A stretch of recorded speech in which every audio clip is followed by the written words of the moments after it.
You let him hit it raw. You didn't have second thoughts. Now you a single mom. Now you a single mom. You said I'm a haddish kid. Don't care if he's here or not.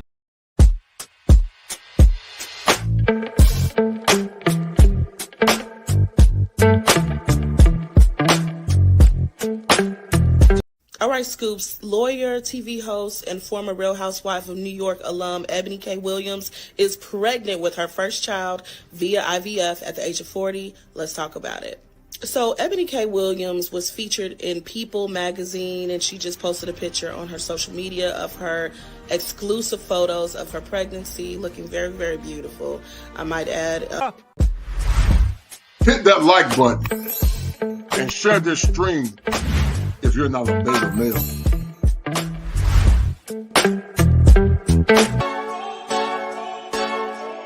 Go hard, or go home, go home.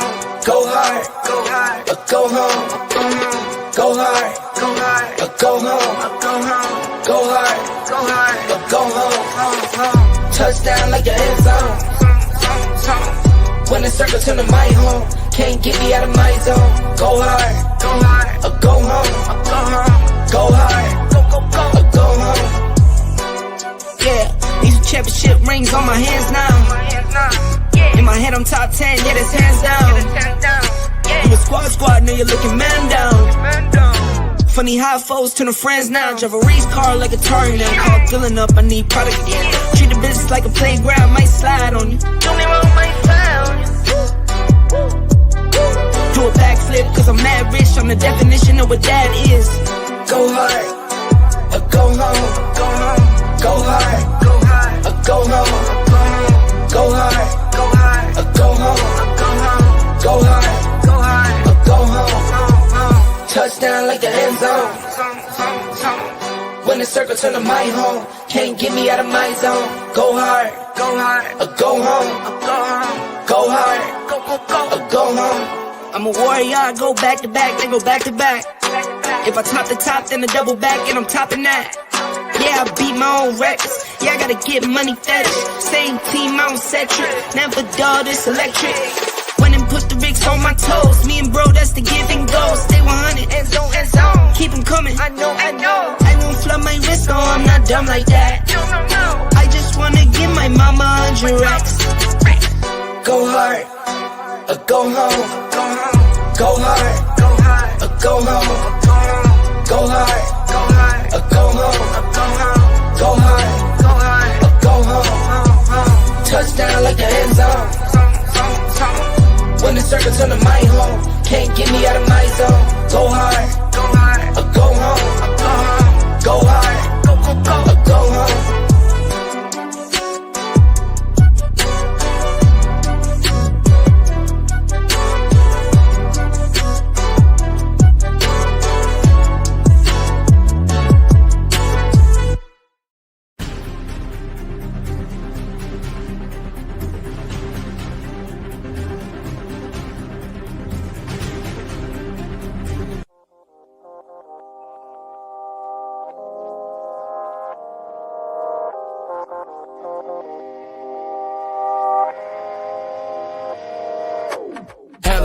Tracy with the good heels on. Let me tell you about my day, it won't be real long. Woke up to a Red Bull before I wash my face. I'm gonna need all the energy if I'ma see this day. Work hard, play hard, work hard, repeat. Free soul, repetition, so hard for me. I focus on payoff and often that don't come round.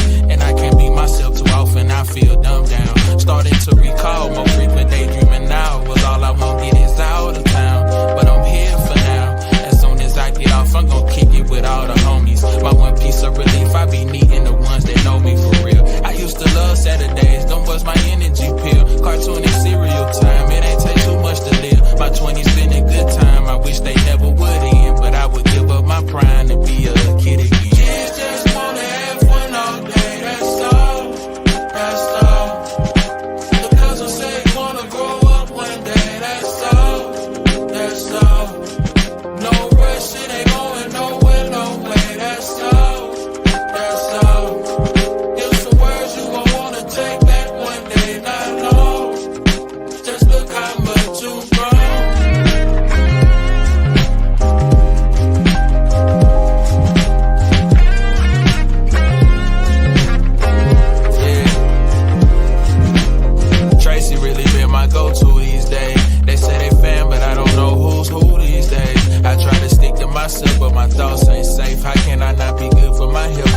ass your nigga. video with comments about a He's a certain loser. other female. Just to let you niggas know, we don't need y'all. We want y'all, but we don't need you. 20 years later. Our black men, we want all y'all back. Because we love you, we see you, kings, and most importantly, we need you. And most importantly, we need you. And most importantly, we need you.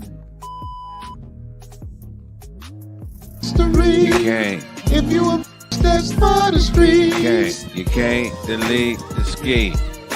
You can't delete the ski. I know a who used to suck dick every mother. You let him hit it raw. You didn't have second thoughts. Now you a single mom. Now you a single mom. You said I'ma have this kid. Don't care if he's here or not. Hit that like button and share this stream if you're not a beta male.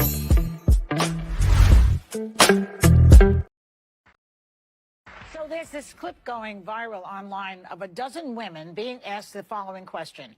Do we need men? Most answered very quickly, no. So why do you think that is? Because men are useless. Broadly speaking, I feel like men have proven largely useless. Like, I think in the political moment. I mean, and by the way, I want to differentiate between straight men and gay men, because I think I would die without gay men. Excuse me, the ABC network, which is hosting this show, would have canceled the show if it were a panel of men saying that women are useless. I see the producer right there. I wonder what you think about this one. Y'all would have called them misogynists, and the media would have destroyed the lives of those men. That's something to reflect on. And aside from that, everything you just said were emotional responses, but that's to be expected from a low IQ panel.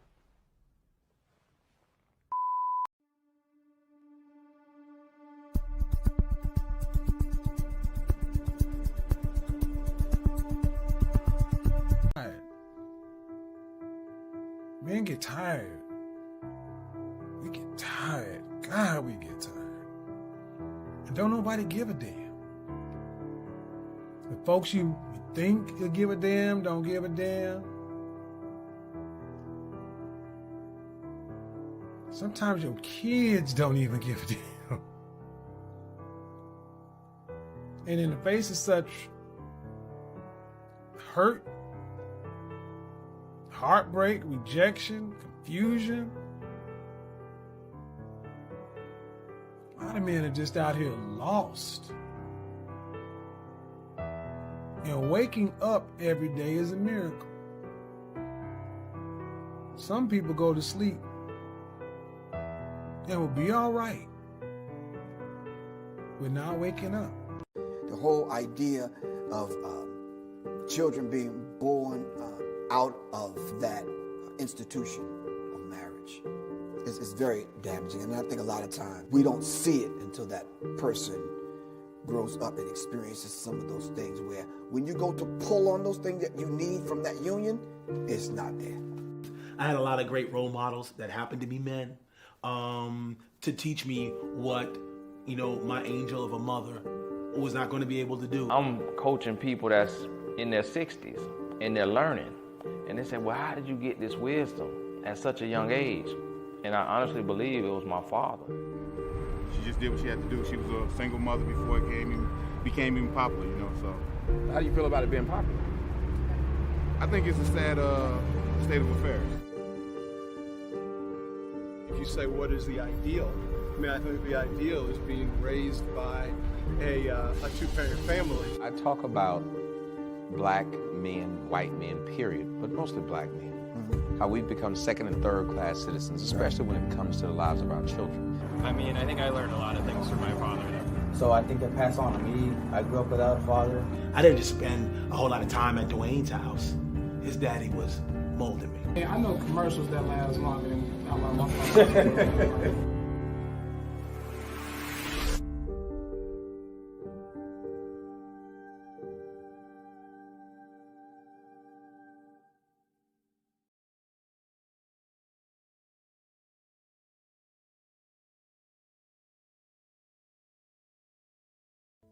Children from fatherless homes in this country 5 times more likely to commit suicide than children who have a father in the home. 32 times more likely to run away. 20 times more likely to have a behavioral disorder. 14 times more likely to become sexually aggressive or commit rape. 10 times more likely to engage in drug abuse. It just breaks my heart. No heat, no judgment.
When men fail to lead, the children rebel and the women take over.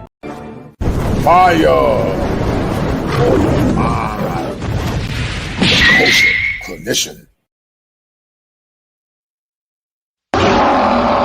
If it ain't 7, it ain't culture. Heaven and hell, that's what they told you. Real men put the strap down and we can toss them. Young heads picking back up and young dope them. This is our culture, now we talking kosher. Clinician, masculinity issues, asking fathers who miss you. Mama drama don't kiss you, all a part of the ritual. This is how they get you. Separate the men, women clipping babies pretend to. Damn, lovers, haters acting like vultures. If it ain't 7, it ain't kosher. If it ain't kosher, ain't right, gotta divorce us. If it ain't 7, it ain't kosher. If it ain't kosher, ain't right, gotta divorce us. If it ain't 7, it ain't kosher. If it ain't kosher, ain't right, gotta divorce us. This is kosher condition. 7 wonders, the whole world gotta listen. This is kosher condition. 7 wonders, the whole world gotta listen. This is kosher condition. 7 wonders, the whole world gotta listen. This is kosher condition. 7 wonders, the whole world gotta listen. Listen. Listen. You let him hit it raw. thoughts. Now you a single mom. Now you a single mom. You said I'm a haddish kid. Don't care if he's here or not. All right, guys. Shout out to all the people that are tuning in on today. I appreciate you guys tuning in. You know, guys, yeah, this Eboni K Williams things keep getting more and more and more and more and more bizarre. And it's getting bizarre, guys, because we know that there is a fly in the ointment when it comes down to modern women. And it's almost like some of these modern women, guys, are on drugs. It's like they're going through a psychedelic drug where, you know, they are on hopium, but also they're hallucinating because they don't understand that men are not only checking out, but men are becoming indifferent. I've never in my life seen a time in modern America where so many women won't learn and won't listen. Now listen, we're not talking about solid sisters. We're not talking about cerebral sisters. I did a show, guys, recently called or entitled The 7 Signs She's a Keeper. Make sure you guys look at that show. Men are looking for women that they deem to be keepers or women of equity. But we're not seeing it like we used to see it, guys. And Eboni K Williams is giving a lot of black women the mushrooms, you know, to the point that they are hallucinating. And they think that they can have test tube babies in their 40s and nothing is going to come of it.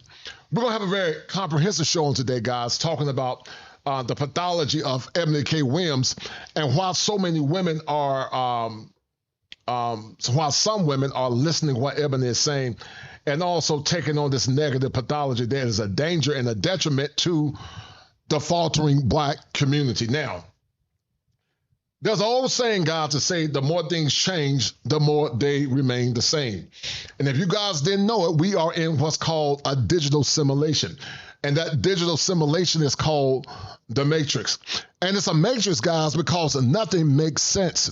I've never in my life seen a time when the things that were normal 30 and 40 and 50 years ago now are abnormal. And the things that were normal of the past is abnormal.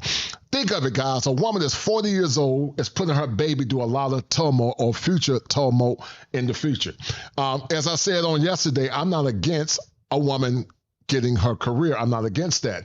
But it does become problematic and also psychedelic because, you know, Eboni K is on some mushrooms where women forfeit their best years and have children later in life. Imagine a baby not knowing the proper virtues and standards and values of having a father in the home.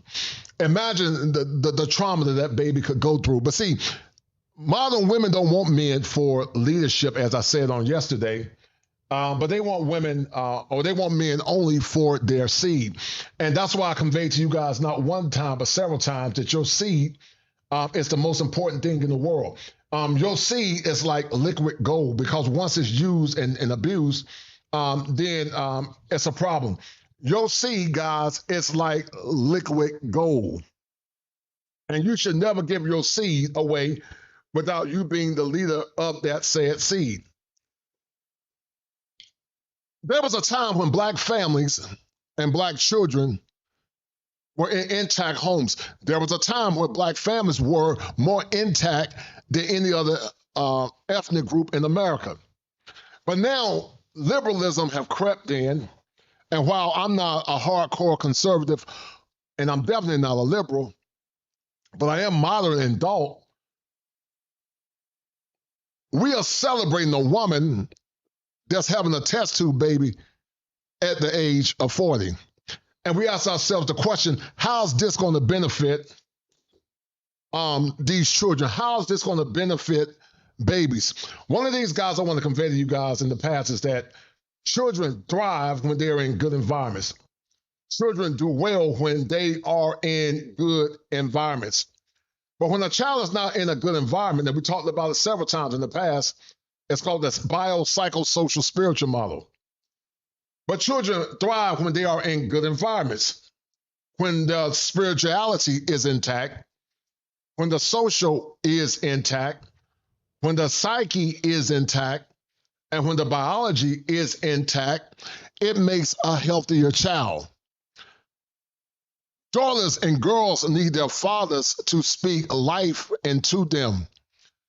We know and understand that a man cannot teach a girl how to be a woman, and neither can a woman teach a man how to be a man. But as a therapist, we look at things through the contextual framework of risk factors and protective factors. And when the bio, psychosocial, spiritual are intact, that child has a better chance to thrive and succeed. But sadly, guys, here in America, our children are being born in chaos. Our children are being born in chaos. And they're being born in chaos because we don't have enough leadership in the confines of America. And also, they're being born in chaos because we got a bunch of selfish women that don't know and understand the importance of men, fathers, and masculinity.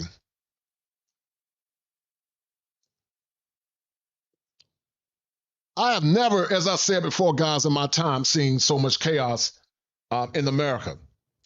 But it appears that Eboni K Williams is teaching women how to be dysfunctional. And the guy named Brandon, he's actually from North Carolina, the guy that said you're a baby mom. But he's from North Carolina. I might try to get that brother on my show at some point. But, you know, you let it hit him raw, and then you're a baby mama. And, you know, and it's problematic. It was shameful, guys, as we talked about shame in the past. It was shameful to bring babies in this world without the tutelage of the mother and the father. And so I would argue that Eboni K Williams is selfish because she's not thinking about the long-term consequences of bringing a baby into this crazy world that we live in. And so instead of minimizing dysfunction, Eboni K Williams is contributing to dysfunction. And not only is she contributing to dysfunction, Eboni K Williams might need some mushroom therapy. She might need some mushroom therapy, even though I have my thoughts on mushroom therapy. And I'm sort of iffy about it because when you start taking mushroom therapy, you are decalcifying your pineal gland, which can get you into the spirit realm. And so I'm iffy about mushroom therapy. But Eboni K Williams needs some mushroom therapy. She needs to have her pineal gland decalcified because what she's doing is foolish. What she's doing is parabolic. What she is doing does not make any sense. It doesn't make any sense because it's a danger to that poor child and to that poor baby. We continue to go further and further and further and further down the road, down the rabbit hole. And we continue to get worse and worse and worse. But the question is Eboni K Williams teaching dysfunction? And I will argue that she is. And the sad thing is she found a man, I call him a simp, to donate his seed to bring this baby into this dysfunctional world. And I'm going to show you guys because they don't need you until they need you. They don't want you or need you until they are in crisis. And we're not talking about the equitable women that understand the importance of men and the importance of masculinity.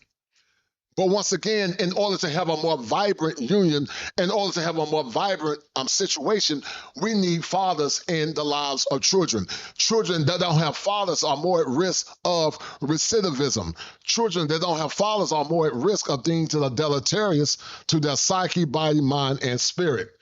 And once again, guys, some get it, and some don't get it. And that's a problem. But let me show you guys something.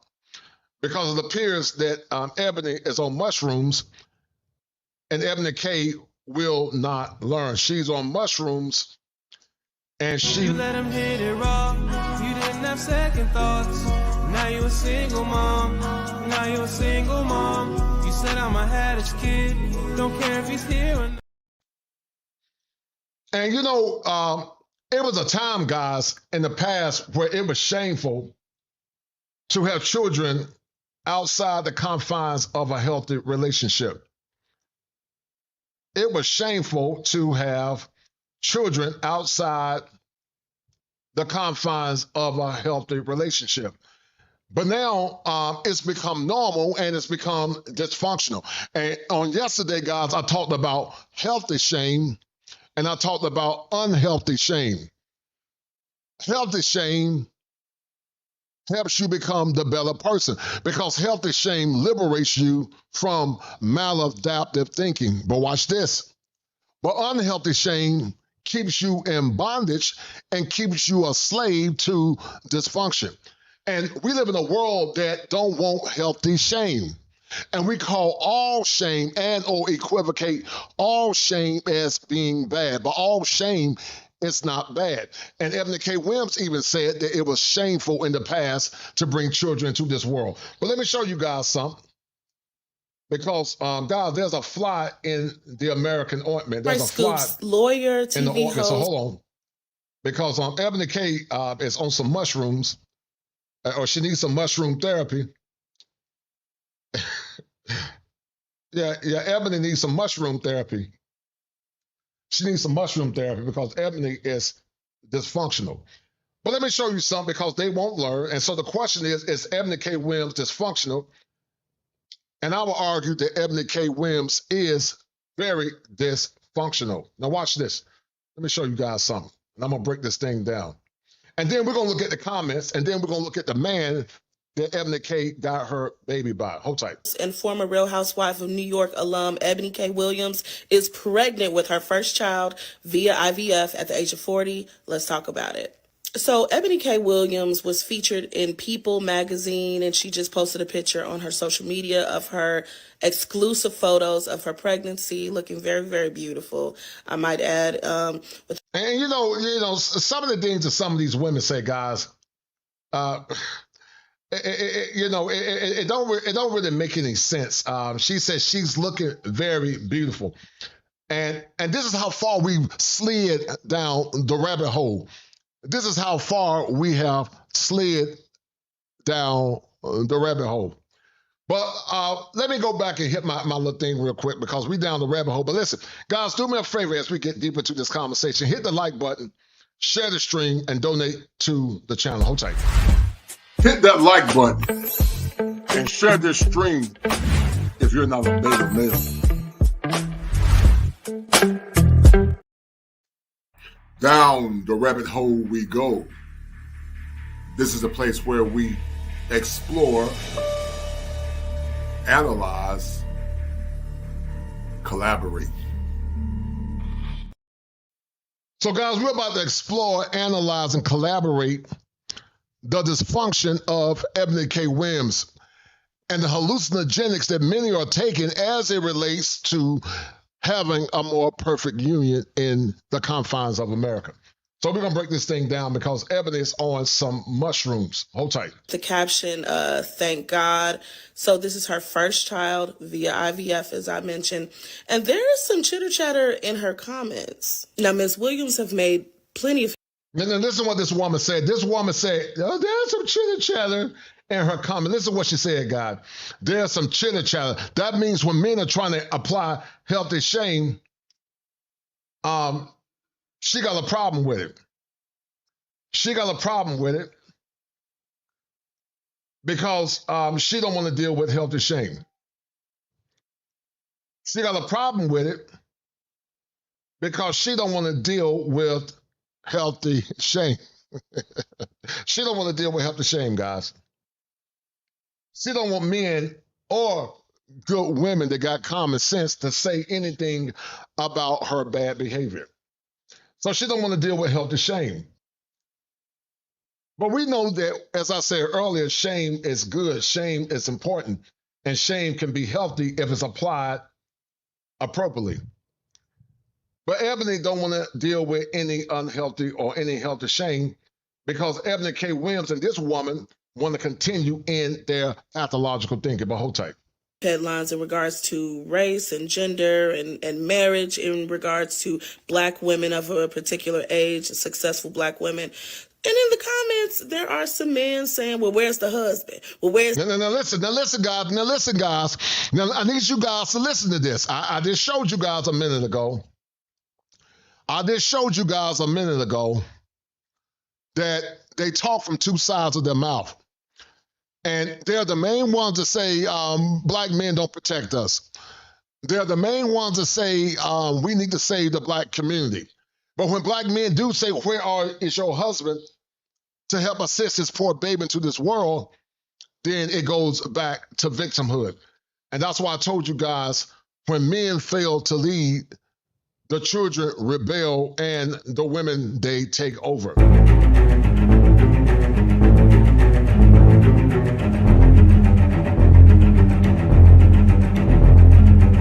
When men fail to lead, the children rebel and the women take over. And guys, you got a bunch of rebellious, angry kids now because they don't know who their fathers are. They don't have an identity. The mothers are projecting their anger towards the children. And so many think they can have the same situation as a Eboni K Williams, and they can't. You can't have the same situation as a Eboni K Williams because it takes mothers and fathers to raise children into a healthy environment. But see, the modern black woman is done, many of them, guys. The remnants that we have is few. And I say few, or if they are viable, they are silent and quiet because they're ashamed into silence. But listen to what this woman is saying, because once again, she's on some mushrooms. She's on some heavy mushrooms, but she do need a dose of mushroom therapy to decalcify her pineal gland. But hold tight. The man, well, where's this, that, and the third? And here are my thoughts on this. I feel that she did what was best for her at her particular age, and maybe there was not a male suitor that fit her needs. She did what was best for her instead of doing what's best for that child. She did what was best for her, guys, instead of doing what's best for the child. Make it make sense. And so, once again, every time we talk about forming a more perfect union, then it's often met with a lot of animus.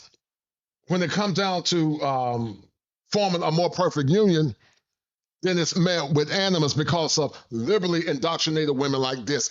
You having a test tube baby at 40, and this baby doesn't or may or may not have the father in its life. Make it make sense. Needs as far as a partner, and she decided to move forward with raising the child via IVF. She's not the... And this is what they said, guys. The partner. She said she said the partner. Guys, do me a favor. Share this stream. Donate the channel. Donate to the channel and hit the like button. Donate to the channel, guys, and hit the like button and share the stream.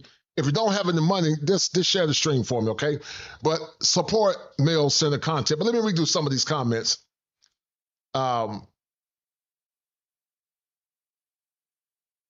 The Pookin Ray Ray show said no shape, fashion, or form. She simply focused on her desires with no consideration for anyone, especially that child. Yes. But she will say, I feel sorry for her child. Chances are she will enroll in a school with a predominantly white student body. The child will feel left out and ostracized when they take on. No doubt. I totally agree. Shout out to my man, Solid Balls, for the 5. Shout out to Saul for that 5. Shout out, brother. Thank you, sir. Y'all guys, go check out Machismo TV and support male-centered content. I appreciate it. Thank you for that 5, brother. Shout out to Saul for the 5. But let's friends listen to this woman, because this woman is very delusional, very delusional. But hold tight. First, she won't be the last. And I don't have a problem with this. I don't. Statistically speaking, yes, I would say it would be better to raise your child in a 2-parent household. I would prefer that if I had children. Just going to put that out there. So I'm not shaming anybody for wanting that or doing what's best for them. But on this particular case, I don't see an issue, and I'm happy for her. I hope that she has a healthy, happy pregnancy. But what are your thoughts A lot of the men had a lot to say about her becoming pregnant via IVF and without a man in the picture. Although statistically speaking, you do have ones that are in relationships or marriages and they're still feeling like a single parent. Look at her deflecting. That ain't got nothing to do with anything. And that goes contrary to what research, data, and statistics say about fathers being active in their children's lives.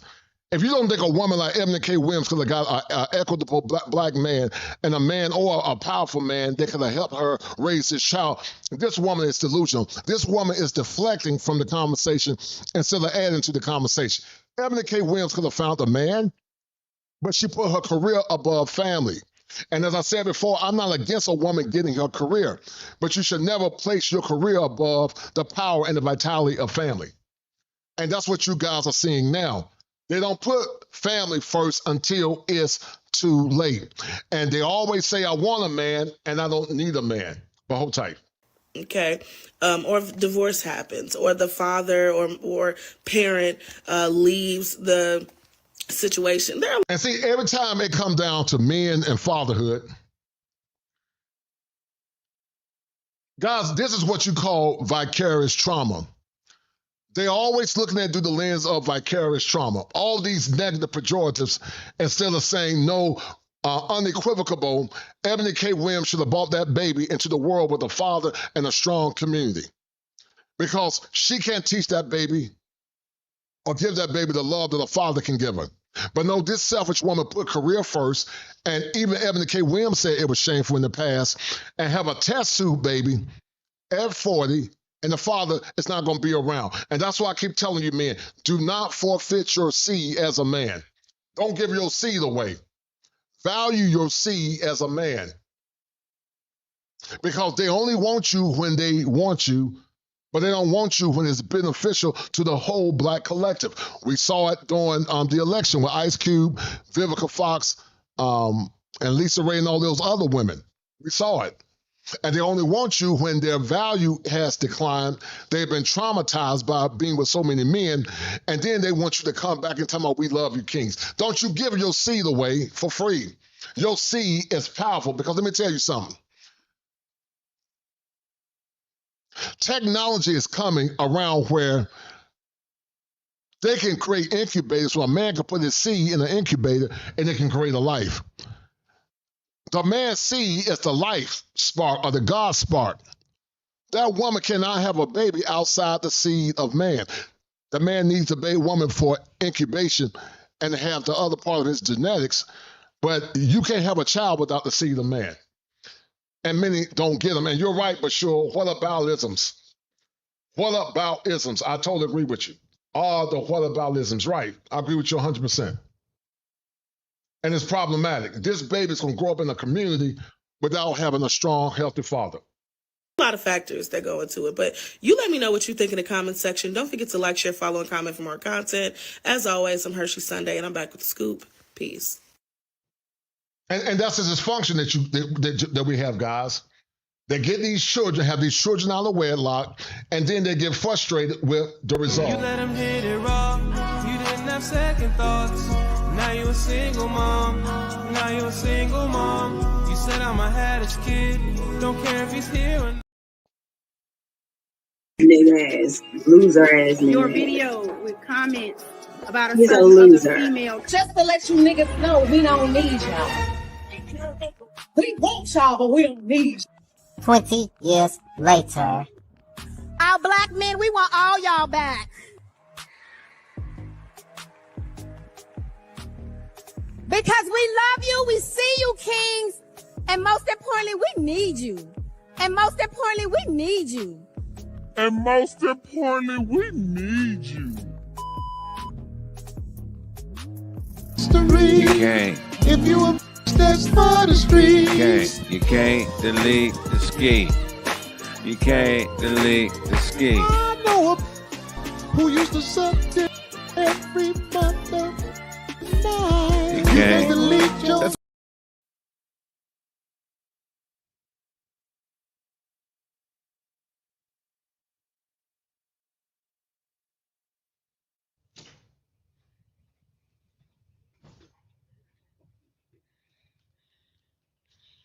And once again, guys, that's the problem that we have in the broader black community. No accountability and rampant dysfunction. I'm going to show you guys the comments, and then we're going to get into the man that she got this poor baby with. You know, I call this man a simp because there's no way in heck I'm damn giving my seed to no woman. I'm not giving my DNA to no damn woman today. That's half of my soul. But I'm gonna give my DNA to a woman like Eboni K Williams. TV host and So guys, look at this. Look at some of the comments. Look at some of the comments. Look at some of the comments. I can't lie. My first thought was by who? Simply because the last thing I hear, she left her mate.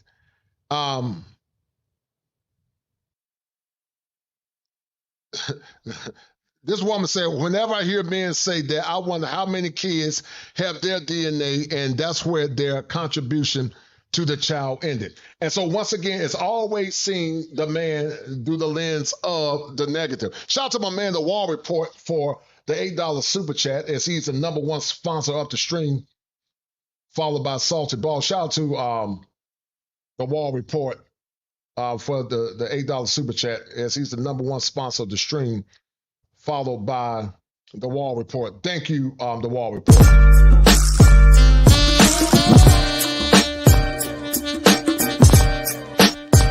It's the money.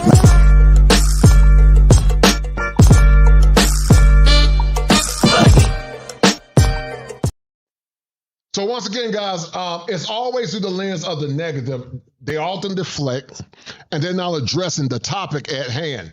Whenever I hear men say that, I wonder how many kids have their DNA, and that's where their contribution to the child ended. The very definition of choosing better by choosing herself and decentering men. Do you see the misandric talking points? You're minimizing the efficacy of that child by keeping the father out of the home. The very definition, listen to what this bird said. This bird said the very definition of choosing better by choosing herself and decentering men.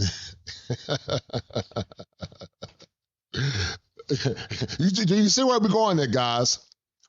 And to the good women that are listening, they only see men as commodities to be used and discarded, or they equivocate all men as the worst common denominators. Listen to what this woman said.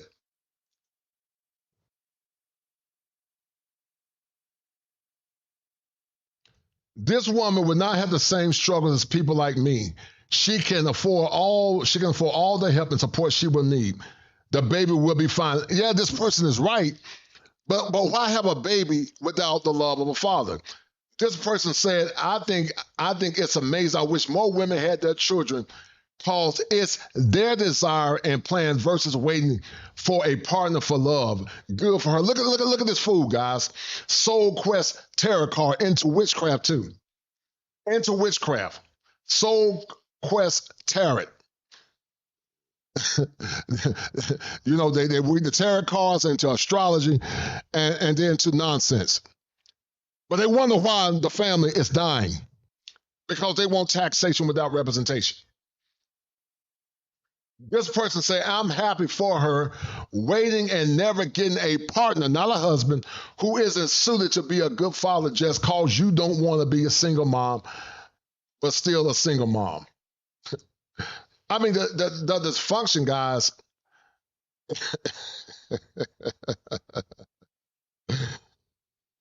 The dysfunction, guys, is appalling, man.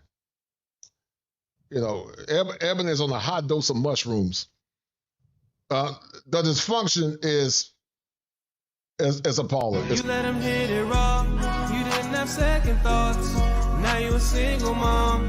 Now you a single mom. You said I'm a haddish kid. Don't care if he's here or not. The dysfunction is appalling, guys. And they prove in broad daylight how and what we mean about the behaviors of these modern women. This woman said, congrats. Congrats, she's not begging men for their seeds. Plus, they are given away for free, but under here post mad. So this is an overgeneralization that they assume and assert that all men have a plethora of women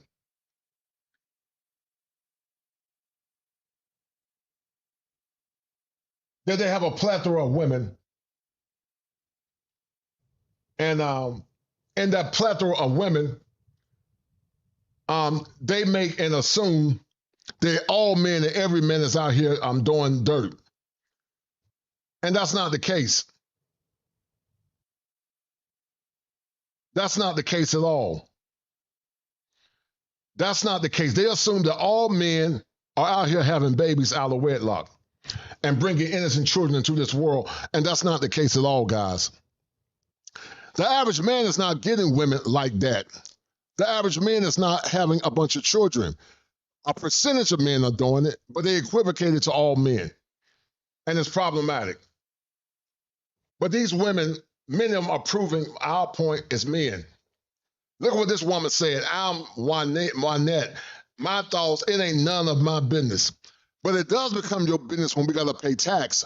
It does become business when that baby grow up and get abused or hurt and somebody hurt, and then you want black men to give their sovereignty away for free.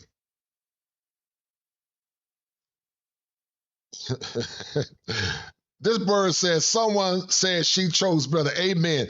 Her baby daddy would never use her child to stress or manipulate her. He won't let her child down or embarrass her. Never abandon them. They will be fine. That's what you call a single mom on her own terms. She chose better. Look out, men. A lot of women will be taking this route. Do you see what I'm talking about, guys? A lot of women will be taking this route. But guess what, guys? They can't take this route if you don't give your seed away. They cannot take this route if you don't give your seed away. Do not give your seed to these women. Don't give your seed away. Keep it for yourself and put your seed in the right woman. The irony of baby daddies who leave their kids being in these comments. Look at the overgeneralization, guys. The irony of baby daddies who leave their kids being in. How do you know that, ma'am? You don't know that.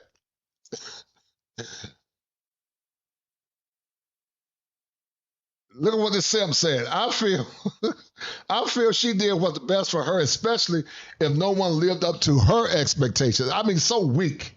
My only thing is how she going to explain to her child when they grow up asking who the father is. And we wonder why there's so much dysfunction in the black community, guys. It's so weak. Well, let me show you guys. So let me just get deep into it because Eboni K Williams need that pineal gland. Ebony needs that pineal gland decalcified, man. Because she obviously she's on some mushrooms. Let's look at who the man is, who the pappy is. We need to find out who the father is. The father of her baby. Hold on for a minute.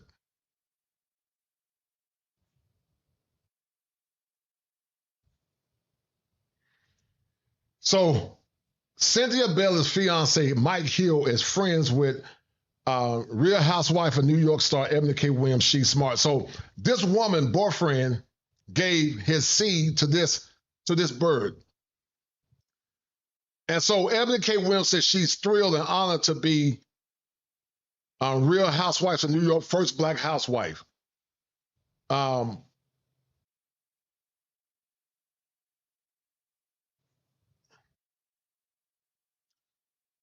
just finding out now, the supermodel says, I lived in New York for many years before I moved to Atlanta, and I always thought a lot of my friends who have been here in New York and are New York like. I've always felt New York is so diverse.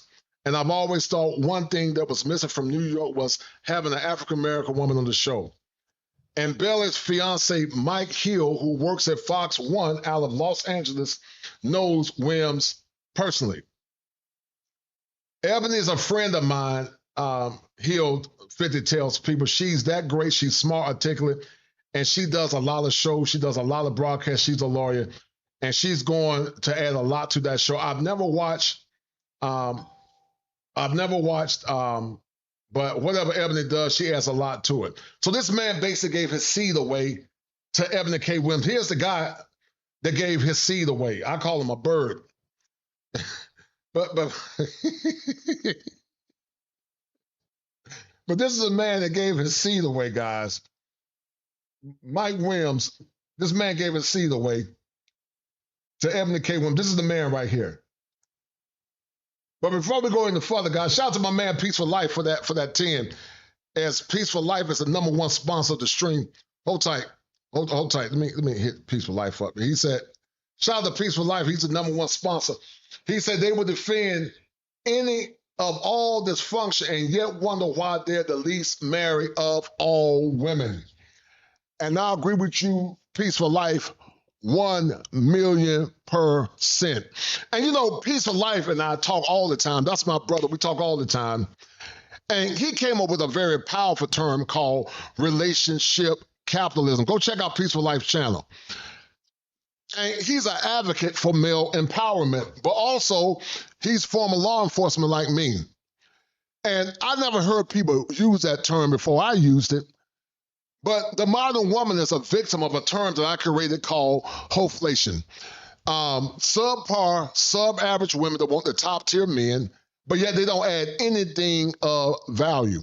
And the only time they want you guys is when their virtue and their value is gone, and when they got babies by multiple men, and when they're destitute. And that's when they want to come back to the equation when they are baby. You let him hit it raw. You didn't have second thoughts. Now you a single mom. Now you a single mom. You said I'm a haddish kid. Don't care if he's still. But Peaceful Life said they would defend all dysfunction and yet wonder why they're the least married of all women. And once again, guys, Peaceful Life is the #1 sponsor of the stream. That's a bet, right? That's a deal, right? That's a deal, right? That's a bet, right? That's a deal, right? That's a deal, right? Right, got 5 on it.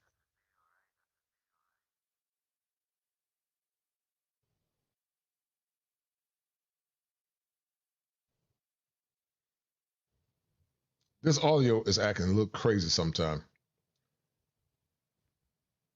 All right, let me hit this one. All right. But they wonder why they're the least married. They wonder why they're the least married. And you're right, brother. I agree with you 100%. Thank you for the 10. As Peaceful Life is the #1 sponsor of the stream. He's the #1 sponsor. I appreciate it. A Peaceful Life is the #1 sponsor of the stream. But let's get back to it, guys. Let's get back to it. Finish reading this nonsense. So Williams, who is currently the host and executive of Revolt Black News, she's also hosting credit on Fox News channel, NBA 2K, and more. New York City is filled with successful and dynamic women. You see how they vote black women first. You see how they are very selfish. They don't believe in black family, but they believe in the black woman being above the man. And that's why the community is so dysfunctional and destroyed. They only think about themselves, and the power elites use them to destroy black men, black families, and black communities, and other good black women that want to align themselves with black men. New York is filled with successful and dynamic black women. I'm so excited to join this legendary franchise of the first black housewife, and she is in a statement on Thursday. Can't wait to share a slice of life in the city that hasn't been seen before. And anyone who's aware of my work knows I don't hold back. I'm going to keep it just as real as I do everywhere else. In the interview with Essence, she said she was thrilled and honored to have the opportunity. The franchise historically has not had a lot of black lens and would not be the first. So hold on, let me see something. Hold on for a minute. I don't hold tight. Let me see. Eboni K Williams' baby daddy.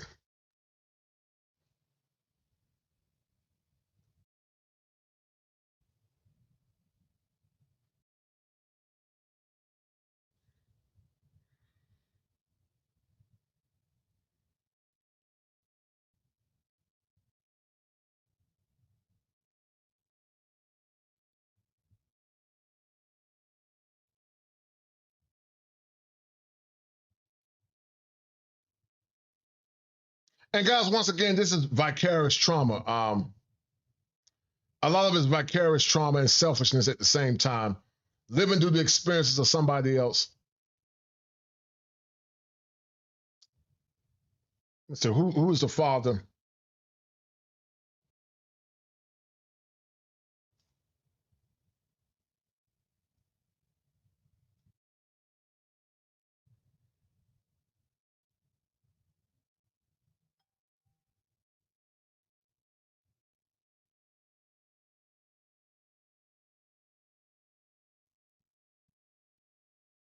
Who is the father of this baby? But like I said, that's the God I believe. The God that I showed you guys is the father of the baby. And God, that's the dysfunction that we continue to have, sadly, in the black community. We continue to have dysfunction over and over and over and over. But sure, say as a true housewife, I feel insulted by the Housewives franchise, no doubt. I totally agree.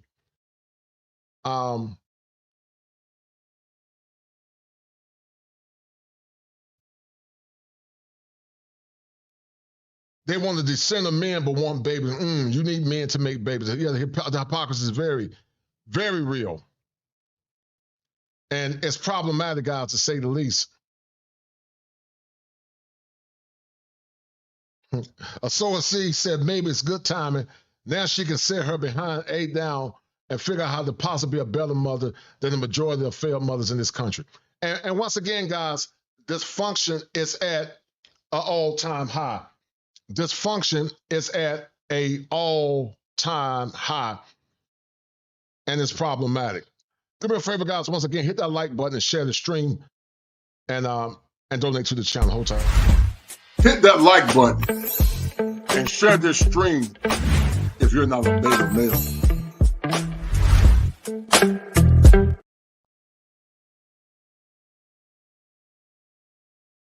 I'm going to show you guys something else about the dysfunction of Eboni K Williams, and why so many people have failed for the okie-doke, and the dysfunction that Eboni K is teaching.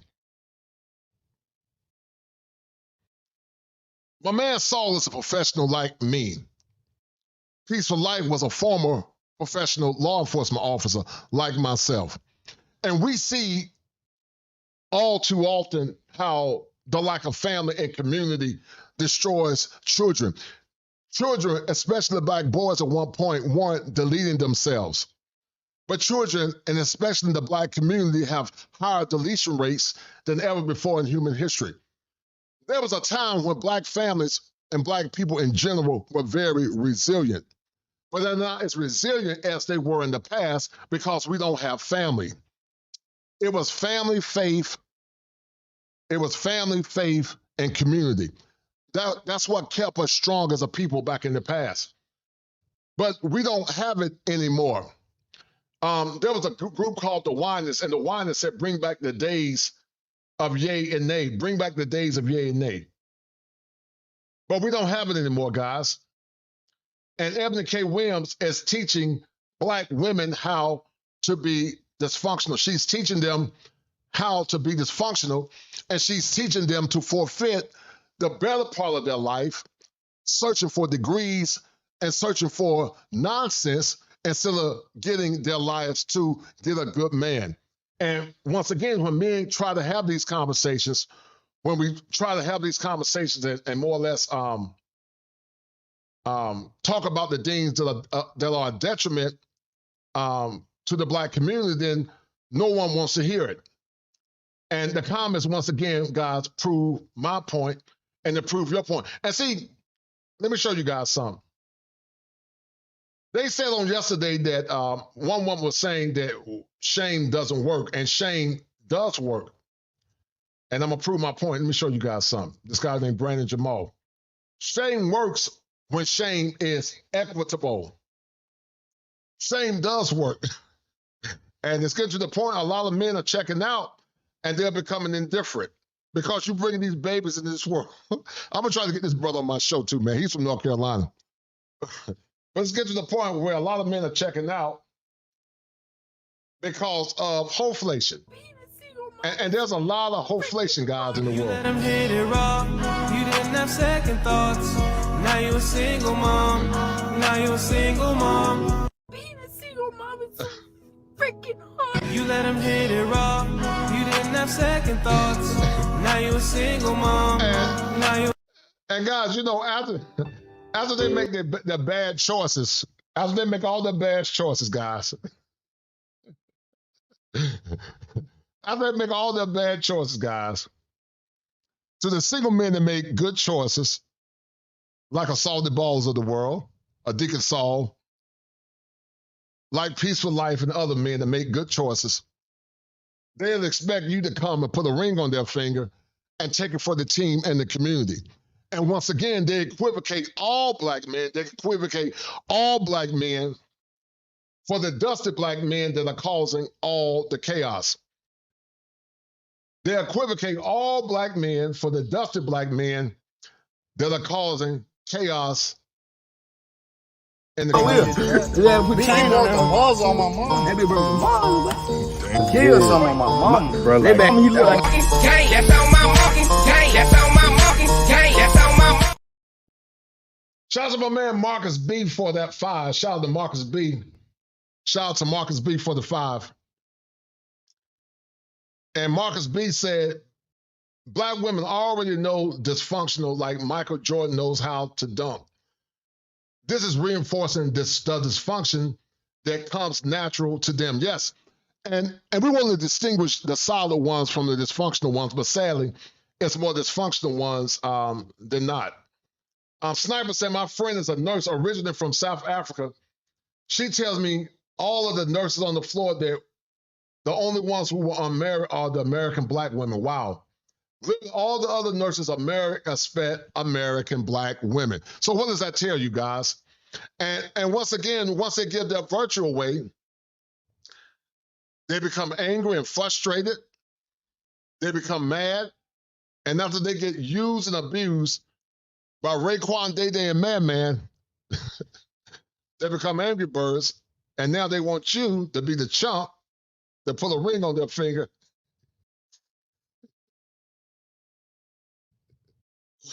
They become angry birds. And now they want you to be the chump that put a ring on their finger. To put a ring on their finger. Put a ring on their finger and make them feel nigga ass, loser ass nigga. Your video with comments about a He's a certain loser. other female. Just to let you niggas know, we don't need y'all. We want y'all, but we don't need you. 20 years later. Our black men, we want all y'all back. Because we love you, we see you, kings. And most importantly, we need you. And most importantly, we need you. And most importantly, we need you. You can't. If you a that's for the streets. You can't delete the ski. You can't delete the ski. I know a who used to suck dick every month of night. You can't delete your. And you can't delete that skate, guys. Once they have all them nuggets by different men and all their virtues gone, and then all of a sudden,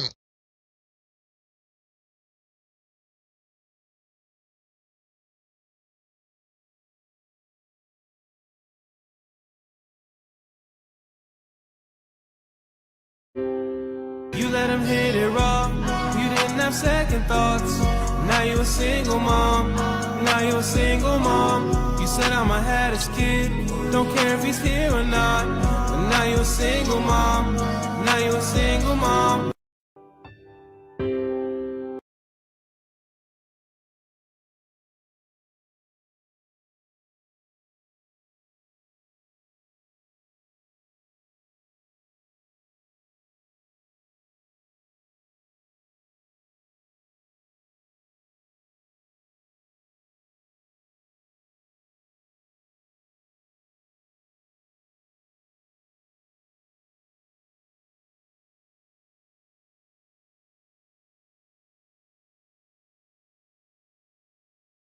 only guys after the damage is gone. Appreciate it, Sniper. I apologize for that. Only after the damage is gone, guys. They want you to come back and be a sucker and take care of them and their children. Not children.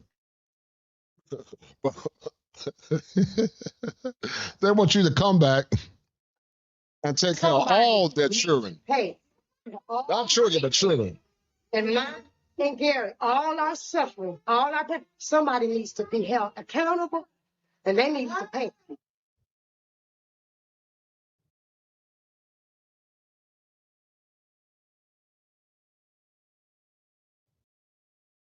They want y'all to be held. The men that make good choices, they want y'all to be held accountable and pay for all their children.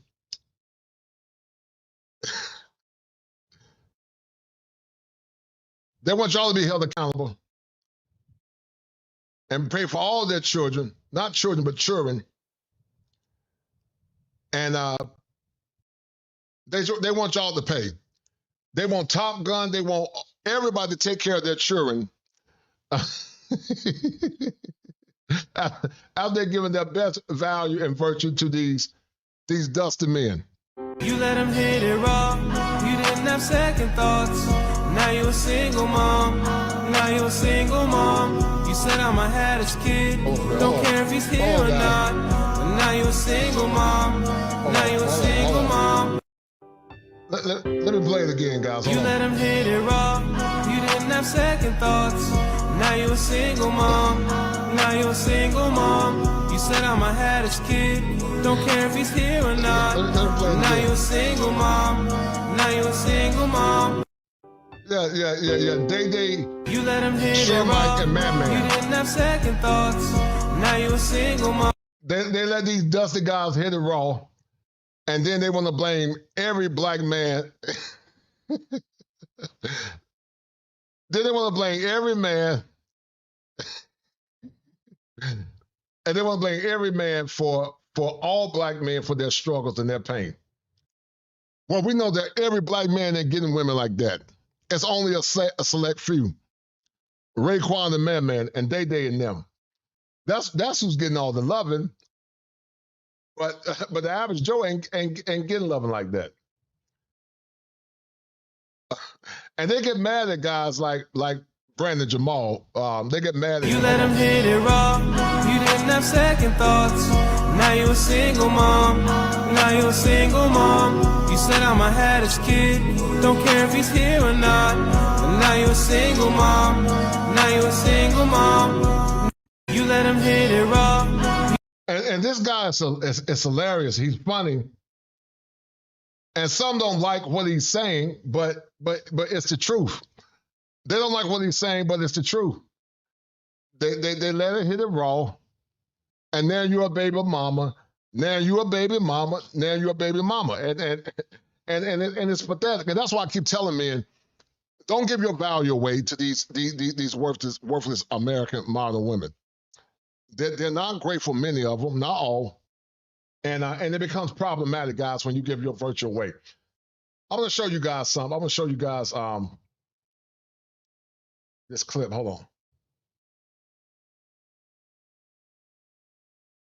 Now, I told you guys once again, Eboni K Williams is teaching black women to be dysfunctional. And here's more proof that she's teaching black women to be dysfunctional. Here's more proof. Hold on. Our black women and circumstances. Now, in the old days, the older women would teach the younger women how to be women and ladies. But what is Eboni K Williams teaching younger women now? What is she teaching them?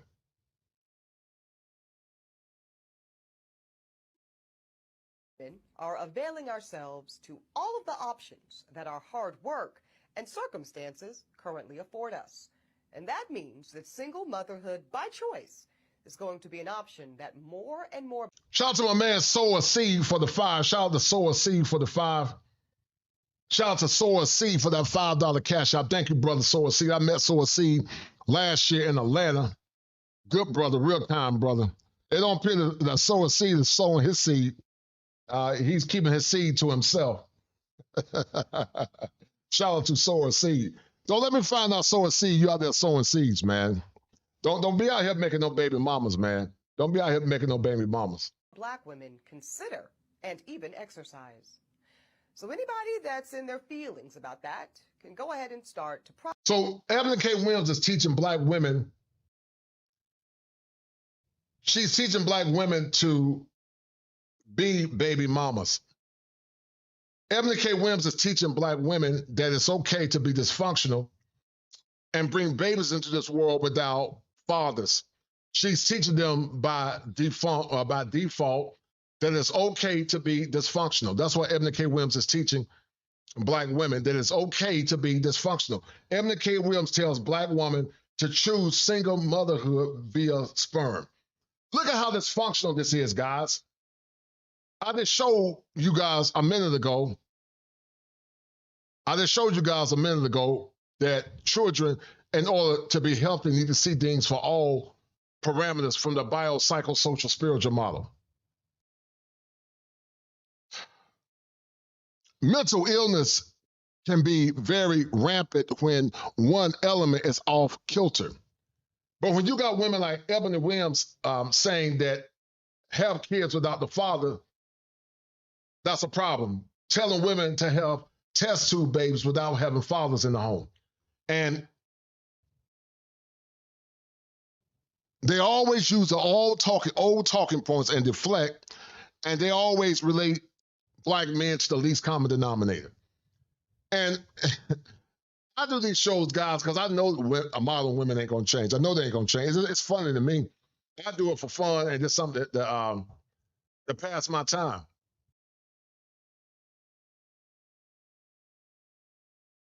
And Eboni K Williams is going to do what I call vicarious trauma. She's dealing with a condition called vicarious trauma. And what she's projecting, she's projecting the pain of not having her father, and she's not allowing herself to be vulnerable, to allow a man to lead her and to put her in the right place. And I'm going to prove my point in a minute, guys. I'm going to prove my point in a minute. Children need balance from the biopsychosocial spiritual model. They need balance. Children need biological support, optimal body composition, nutritionally dense food, strength training, flexibility, balance, and training. When a healthy body is in activity, then it can impact the mind. Psychologically, children need to be strong. They need good social environments like community, and then they need spiritual practices as well, like prayer and meditation and God and faith. When all four elements are in synchronicity, then the child is optimized. But could it be that Eboni K Williams saying, I don't want a man or need a man, because Eboni K Williams is projecting based on the pain that she didn't have from her father? And I'm going to show you guys what I mean by that in a minute. Let me show you guys something in a minute. Because she could be projecting based on the pain of not having her father. But to teach women to be dysfunctional is irresponsible. It's highly irresponsible to teach women to bring children into this world without having a father. Shout out to my man, Mujahid, for that $5 cash out. Shout out to brother Mujahid. I think I said your name right, brother. I apologize for butchering your name. But shout out to that brother for that $5 cash out. Thanks for showing love. But Eboni K Williams is telling black women to choose single motherhood instead of having a father. And let me show you guys something. Could Eboni K Williams be projecting because Eboni K Williams never had her father? Now watch this. Could she be projecting and dealing with displaced aggression and being emotionally unavailable because she never had her father? And could she be acting out because her father was never around? And then you're going to put that baby in that same predicament. The only difference is you got money to take care of that baby, but that baby's still not getting the proper tutoring that it needs to move forward. Now watch this. Eboni K Williams say this little girl never knew who her father was. Is it the father's fault or was it the mother's fault? I'm going to say it again. Was it the father's fault or was it the mother's fault? And God, this is the cycle of trauma that so many kids go through. She said this little girl never knew who her father was. Not a name, picture, no father to say he was proud of her at her college graduation, no father to walk her down the aisle. And so I'm proving my point, guys. Eboni K Williams is dealing with vicarious trauma. And Eboni K Williams is projecting the pain of not having her father to the men that she's met. But not only is Eboni K Williams projecting pain from not having her father, she's creating new dysfunction, and her baby may or may not go through the same dysfunction that she went through. Listen, where there's smoke, there's fire. This is proven needs to be in therapy. She needs comprehensive therapy where someone can tell her and teach her how she's bringing dysfunction into the life of her child. Because that's what it is, guys. She's bringing dysfunction into the life of her child. And that I don't want you and I don't need you nonsense is based on brokenness. It's called a deficit mindset. And it's a deficit mindset because it's predicated in pain. And I know what I'm talking about. But let's finish reading what this poor woman is going through. And the reason I was time, I didn't time you out. I didn't time you out, so see, yeah. I didn't time you out. Maybe it was by mistake, but I didn't time you out. Guys, don't time out anyone unless they're doing something crazy. Don't time out anyone, guys, unless they're doing something crazy. But Soa C is one of ours. He's a good brother, man. So don't time out anyone unless they're doing something crazy. And no, Coach, no baby mom is right. Barry Hamlin said, Eboni is successful career-wise, but tossed aside in her personal life. Her pregnancy is compensation for the disappointment of previous failed relationships. I agree with that assessment. I agree with that. It is compensation. I totally agree with that, brother. That's a good assessment. I agree with that, Byron Hamilton. She said, absolutely no idea about the entire half of her identity, and therefore she was incomplete. And so once again, people overcompensate through education to get the validation they never had. But even though Eboni K Williams could be chronologically 40 years old, developmentally, Eboni K Williams could be only 5. And that's called arrested development. And Eboni K Williams is teaching other black men black women how to be dysfunctional. But we don't know the father's side of the story. Could the daddy have been a Pookie? Yeah, he could have been a Raekwon and the man, but we don't know because she's only telling the side of the mother's story. Did the mama know that the father maybe was a incompetent man? We don't know. But she gave her body to him. So who should Eboni K Williams blame? Should she blame the mama? Should she blame the father? Or should she blame both? But God, this is what's called vicarious trauma. This is vicarious trauma. And the children, they live through the trauma and the brokenness of their mothers. This is vicarious trauma. Now listen to what she said. And I feel sorry for her because it makes sense. This makes sense. It was a void that persisted for 37 years. I presume I simply didn't deserve a dad. Look at this.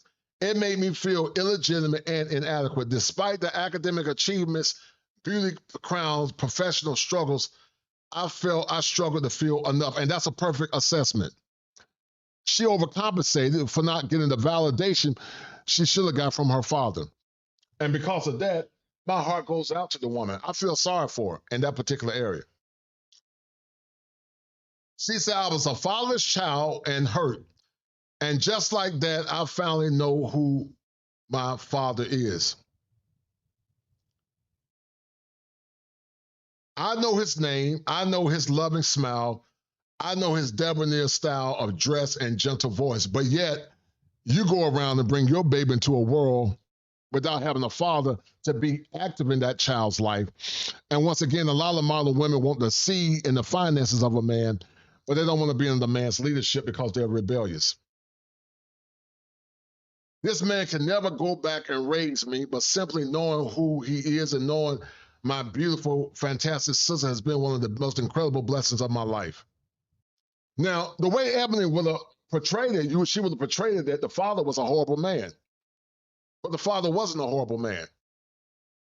If you have always knows both of your parents' identity, I hope you say a little prayer today, because to know exactly where you come from is a blessing from God. Yeah. And what Eboni is saying actually is self-fulfilling prophecy. What Eboni is saying is actually self-fulfilling prophecy.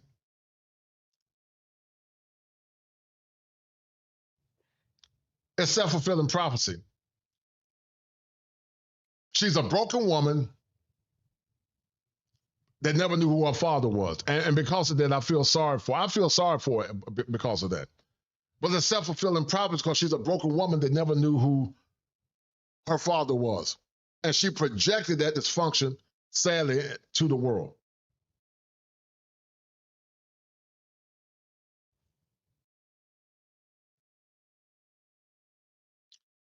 Also, if you don't know, if you're adopted and curious, if there is any reason you've questioned your maternal or paternal relationship, if you have questions, I want to help you.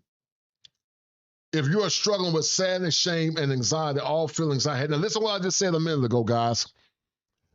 We talked about shame last week, and Eboni agreed that it's shameful, or it was shameful, to bring children in this world without having a father.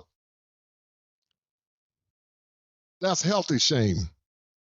But unhealthy shame is when you try to shame a person when it's out of the confines of rationality and reason.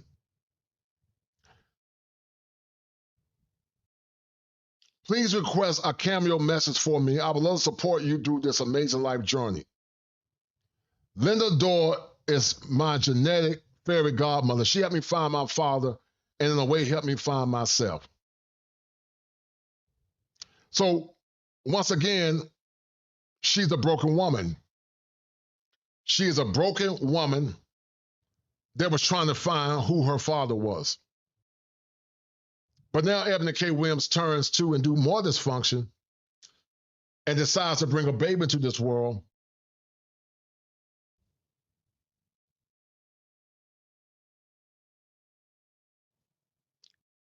She decides to bring a baby into this world without having a father around. And this person says, sin for single motherhood, the community is cooked. So she's doing dysfunction. And look at what this person said. Oh my God, I've always knew by phone the baby about to have the best mama. Right. But the dysfunction is continued. Welcome to the solo mama community. You're going to love motherhood. So she is perpetuating the dysfunction and the pain that she complained about as a child. You decide to bring a baby into this world without the loving hand of a father. And that has proved that children tend to thrive when they have fathers and mothers in the home. And once again, guys, the dysfunction continues. They're more concerned about degrees and careers and prestige and status instead of being over a man. Look at what this woman said. Girl, I'm screaming, yes, yes, amen. I mean, celebrating damn dysfunction. Some of the goofiest people in the world, they celebrate dysfunction. They celebrate dysfunction. And Eboni K Williams is a dysfunctional cheerleader that's celebrating it. Celebrate dysfunction and then turn around and complain about it and blame black men for their dysfunction. Girl, yes. Okay now, baby. Okay? Girl, yes. Okay now, baby.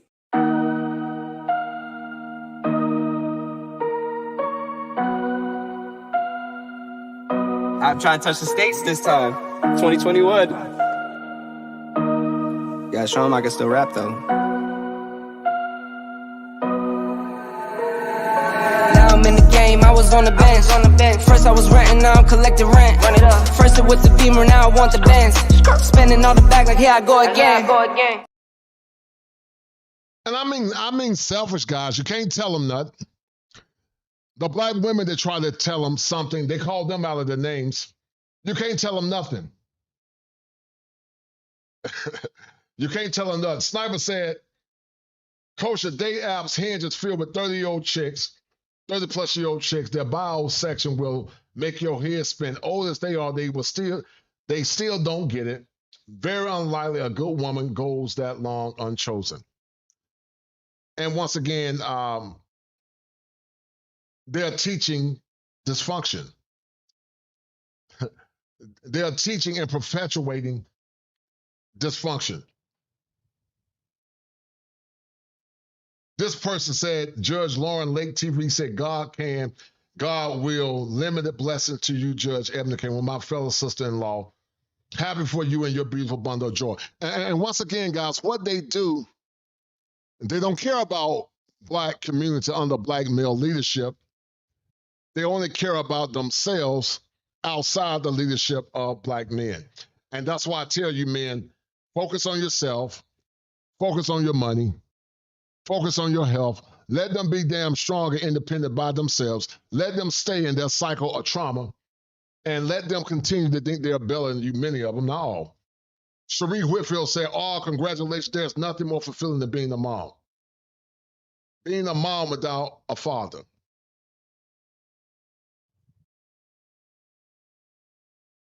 Being a mother without being a father. Now look at what this woman said, because the men are coming out. And see, once again, guys, when men try to lead, they rebel against male leadership.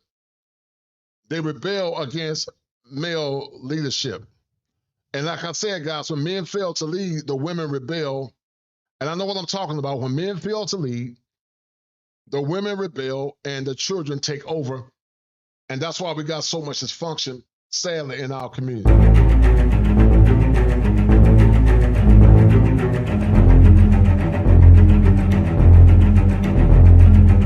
When men fail to lead, the children rebel and the women take over.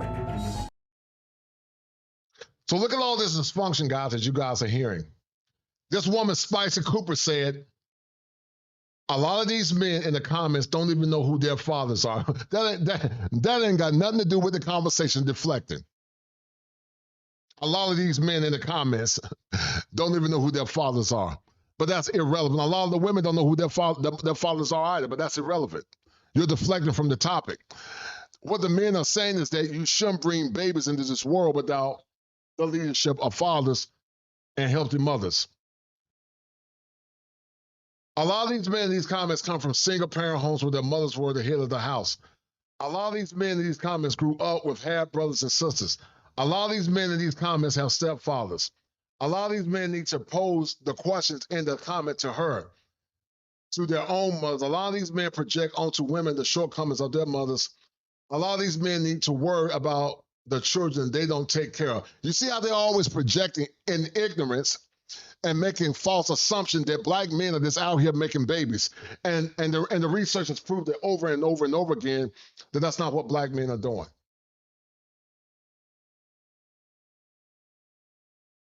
Like this person, Clorox Cricket said, how do you know about any dude? Sound like you're projecting a bunch of stereotypes. She is. She said, I didn't say all men, but you're also making it all men. Reality is single mothers also have sons who were raised in single-parent homes. And then the idiot say, plus she's choosing this for herself. A lot of men in the comment section, mothers did, she's choosing this for herself. Where the mothers that opened their legs to men that didn't put a ring on their finger, they were choosing that for themselves. When you choose to give your body away to a man that's not your husband, silly woman, their mothers chose it for themselves too. You let him hit it raw. You didn't have second thoughts. Now you a single mom. Now you a single mom. You said I'm a haddish kid. Don't care if he's here or not.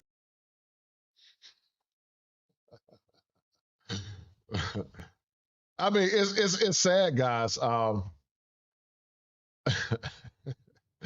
It's sad, guys. The level of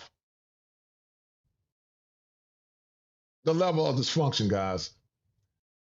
And when you try to bring clarity to the conversation, and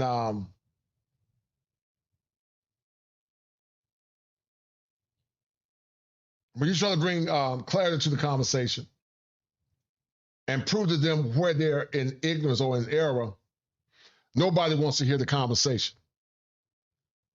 Nobody wants to hear the conversation when you try to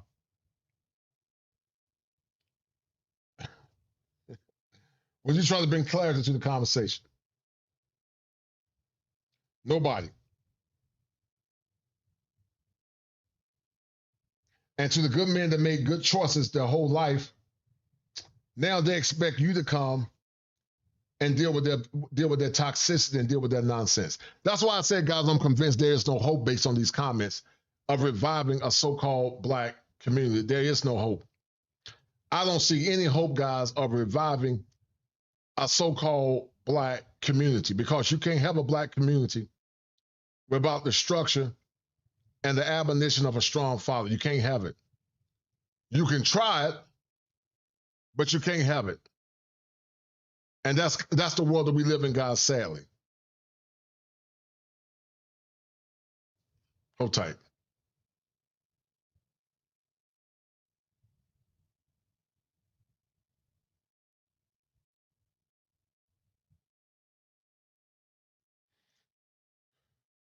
So this person said to this woman named Spicy Cooper, this is what they said. I think it's the notion of making it seem like just because the woman was the head of the household, that automatically the man's not going to know how to be a real man and respond properly in the comment section. That's not true. Also, a single mom can't be a single mother without an absent father. So instead of using the term single mother, you should say one parent. Yeah, and like I said, guys, the dysfunction is crazy, and the dysfunction is unreal. And as I said before, guys, earlier, I'm just not convinced that what we had in the past, guys, gonna ever come back to fruition. I'm just not convinced that's gonna ever come back into fruition, because we celebrate dysfunction too much. We celebrate dysfunction, and we celebrate dysfunctional women. And I agree with you, Oliver. He said it's over. Black men have to leave and build a new black community with the women who respect and desire black male leaders and directions. I agree with you 1,000,000%, Brother Oliver. You're 100% correct. And you're right. She completes the cycle. You're right. She's repeating the cycle. She is repeating the cycle. Right, Barry Hamilton? Ebony is repeating the cycle of dysfunction. She is repeating the cycle of dysfunction. Right. Again, no consideration for the child. Right. And look at the comments of the birds that she's talking about. Like this person said, can you confirm that the men in the comments don't know who their fathers are? Or you just talk.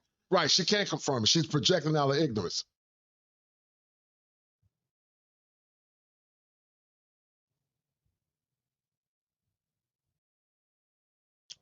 Look at what this person said, guys. A lot of these men are threatened because they're realizing we don't need them.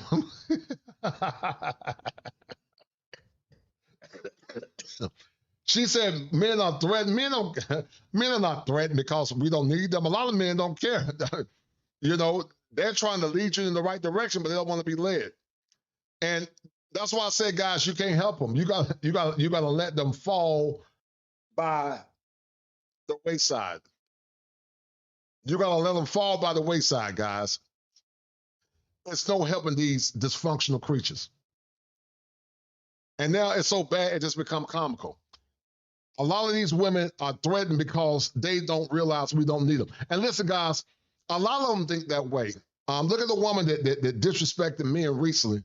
These white women that disrespected men recently. Look at what these Becky said. Because a lot of them feel that way. They don't feel like they need men. And they see masculine men as nobodies. So there's this clip going viral online of a dozen women being asked the following question. Do we need men? Most answered very quickly, no. So why do you think that is? Because men are useless. Broadly speaking, I feel like men have proven largely useless. Like, I think in the political moment. I mean, and by the way, I want to differentiate between straight men and gay men, because I think I would die without gay men. Excuse me, the ABC network, which is hosting this show, would have canceled the show if it were a panel of men saying that women are useless. I see the producer right there. I wonder what you think about this one. Y'all would have called them misogynists, and the media would have destroyed the lives of those men. That's something to reflect on. And aside from that, everything you just said were emotional responses, but that's to be expected from a low IQ panel. Channel, and I look at who's in there making comments, right? And what I would almost say to you, brother, is just in terms of a thought, is I think there's a reason why men resonate with your message more than women, because I don't really hear the kind of intelligent, constructive advice that I think you're capable of when I see your commentary. I see a lot of stuff that could come off as woman bashing, right? Like that, just the little video I did. And so when you tell the truth now, guys, you're bashing. And you see it all in the comments. When you tell the truth, you're bashing. Shout out to Top Gun. Top Gun said, the International Quiet Storm, when black women ask me where are all the good men, I politely tell them,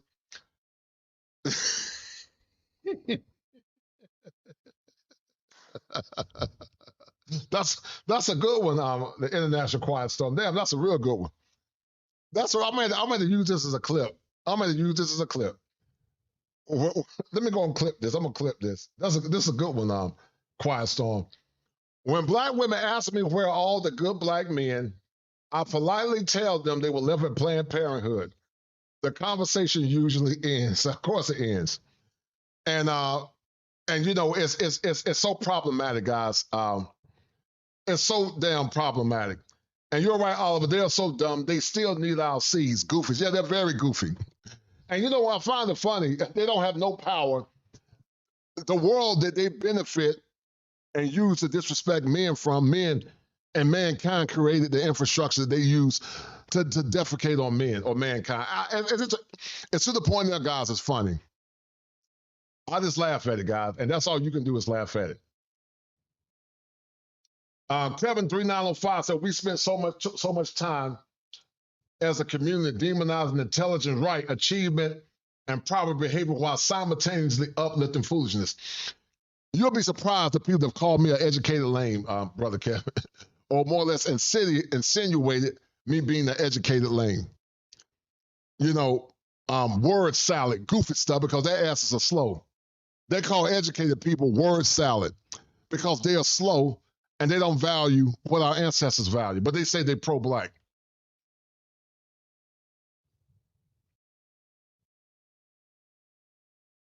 That turkey would be living in the jungles of Mexico if men were useless, right? This is the things that men get for building up a world that they benefit from. No different than John Milton's Paradise Lost, when the devil played the victim after God held the devil accountable for his bad behavior. And you're 100% correct. But like I said, guys, they don't value men until it's time to value men. They said men feel threatened. But I don't feel threatened. I wouldn't even deal with a modern woman if I was a single man because they don't offer anything of value. Their value has been long gone because they gave their bodies to multiple men. So I don't value them. There's nothing special about them to me. I would never waste my time and resources on a modern woman because they don't offer anything of value.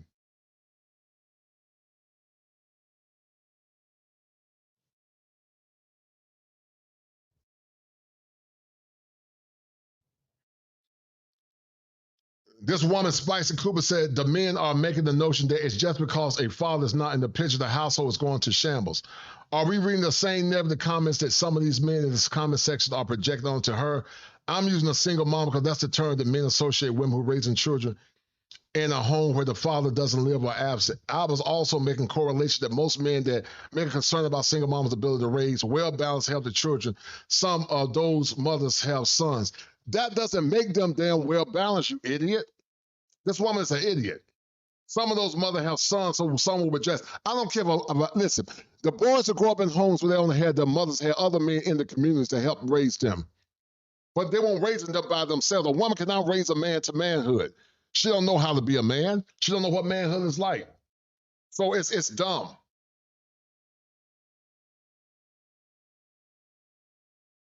Look at what this bird said. Oh, I love this. You are beautiful. Look at what this simp said. This simp says a lot of hurt black men in the comment section. Some of y'all need to deal with internal pain and stop projecting on people when they are having a joyous moment. Now, what this simp don't understand is this, guys. Once again, there's healthy shame and unhealthy shame. What these men are talking about is not unhealthy shame, it's healthy shame. You shouldn't be bringing babies in this world without the love and the support of a father and a mother. But once again, you can't teach these numbskulls anything. And I'm a firm believer, guys, the reason why our community is so messed up, because you got a bunch of simps and these baby mamas like Eboni K Williams. Even though, yeah, she could do it on her own, but it's still not right. Some of y'all need to deal with internal pain, stop projecting on people when they have a joyous moment. It's a distance to get pleasure trying to be spiteful to people. Some of you are bringing up her dating pressure because you feel inadequate within. That's not an Ebony problem, that's a you problem. Just look at this weak simp. Love yourself so you won't be affected by other people's pressure. So ignorant. That's unhealthy. That's unhealthy shame. And look what somebody said. Sit this one out, Mr. Zesty. Look at this weak simp. I didn't see people asking a question or stating how it's probably not a good idea, but that's their opinion and their point of view. And it obviously doesn't line up with hers. Y'all be exaggerating these comments, not that they right. Right.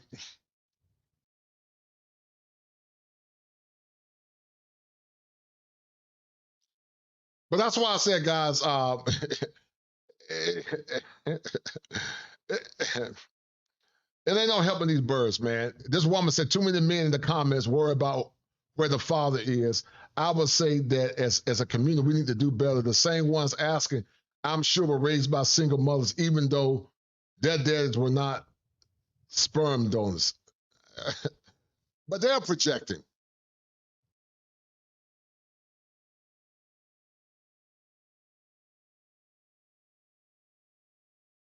They are projecting.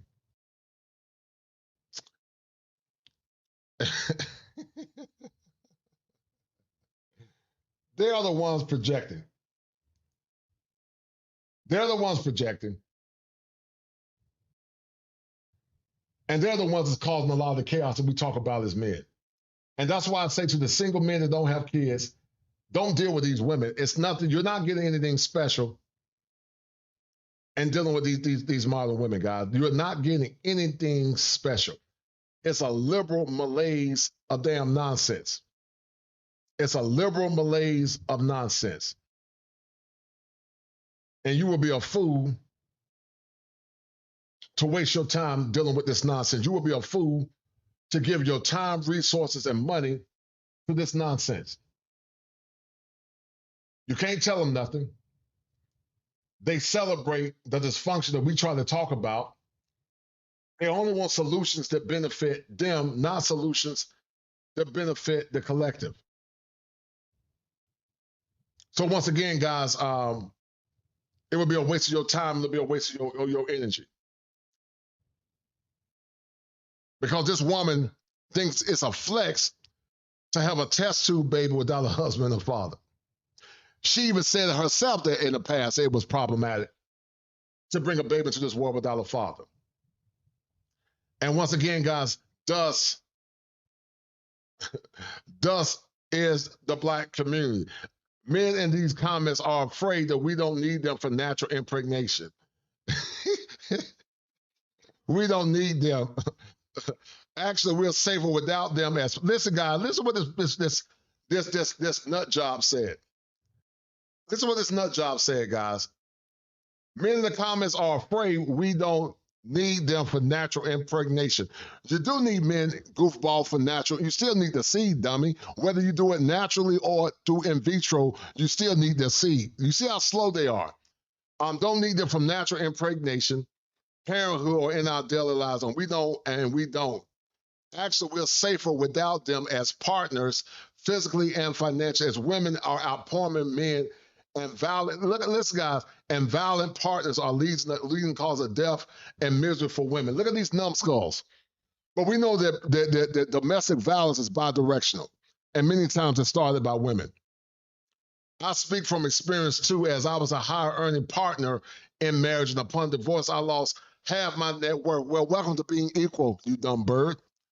Um, I was lucky though, not stuck with alimony. Yes, women pay alimony if she thinks if she's higher earning during the marriage community, during marriage and community, probably no fault divorce states.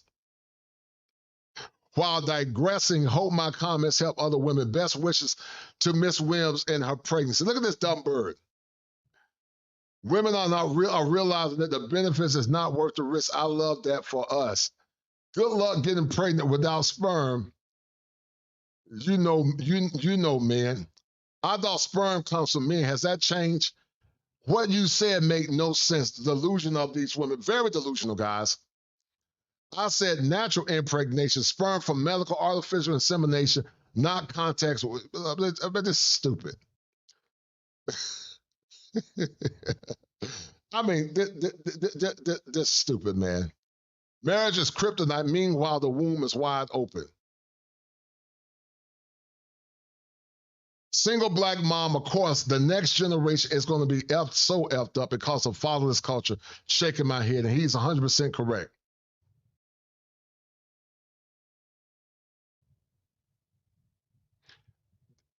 Man, yeah. It's a lot of dysfunction, guys. It's a lot of dysfunction. It's a lot of dysfunction, and it's a lot of ignorance. It's a lot of dysfunction, a lot of ignorance, man. A lot of dysfunction and ignorance. Let me read you some of these comments. Oh my God. This is crazy, man. The Pookie Ray Ray Show said $1 is about, our dollar is about to collapse, and we're on the brink of World War. We assume seeing who needs who. Yes, sir. And let me tell you something, guys. Keep that same energy when the world starts going to shambles. Don't save them. Don't support them. Don't protect them. Because men are dangerous. Men don't take care of their kids because they equivocate all men. And men don't damn build in the thing. So keep that damn same energy. That's why I tell men to damn check out for these retarded birds, man, because they are highly retarded. You let them hit it raw. You didn't have second thoughts. Now you a single mom. Now you a single mom. You said I'm a haddish kid. Don't care if he's here or not. They're retarded, man. So much cognitive dissonance, man. So much cognitive dissonance. I mean, hold on for a minute, Sniper. Oliver said, thank God for my grandfather, uncles, and male cousins. Guys, if y'all got a comment you want me to read, donate to the channel and I'll read it out for you. And shout out to Peaceful Life for being the #1 sponsor. If you got a comment you want me to read, I'll read it for you, a special comment. If you got a special comment, I'll read it for you. Sniper said that imagine being so delusional you refuse to accept if your male counterparts were to suddenly disappear, it would be a matter of months before everything collapsed. But fellas are useless, right? Yeah. And it's time to flex, guys. It's time to flex. The fact that Eboni became a single mom on purpose is proof that she's not smart enough to even teach her child anything.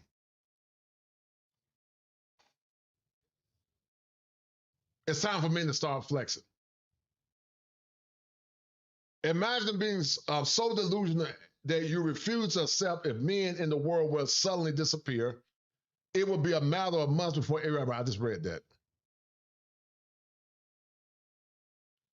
Just read a chick dating bio said, let me know how the time and place and extra points you send a car, if you send a car. Bill, what have you done to get that treatment? Kevin said, how's it that when a lame who was educated, how's it that we men are a lame when educated, but women want their degrees celebrated? Does education only belong? Yeah, they're mentally ill, man. So Cortez Smith says 7% of domestic violence in the black communities initiated by women, right? They're sick. Yeah, they're sick. And I tell you, damn guys, it's damn best. This is damn check out. Shout out to my man Ian Graves, man. It's been a minute, brother Ian. How you doing, brother? It's been a minute, brother Eden. Good to see you, Eden. It's been a minute. I ain't seen you in a long time, man. I hope you're doing good in your family. It's great to see you. And guys, once again, donate to the channel, support the stream. We only got 5 donors so far. Support the stream. Oh, there go my man Ian. Ian and Shake came through and showed some love. Hold on for a minute. Shout out to brother Ian Graves for the 5. I appreciate the brother Ian Graves. I ain't seen him in a long time. And I want you to come up in a minute and add to this conversation, man, in a minute. I would love to hear from you. You're bright, brother. I would love to hear from you in a minute. I'm going to drop the link in a minute. Shout out to brother Ian Graves for the 5. Cortez Smith said, Kevin, the community is backwards. Only female success is celebrated. Unless a man is doing something illegal, then the man, yes, I agree with you 100%. That's why I was against Kevin talking about coming back to the table and bringing black men and women together. What are you coming back to?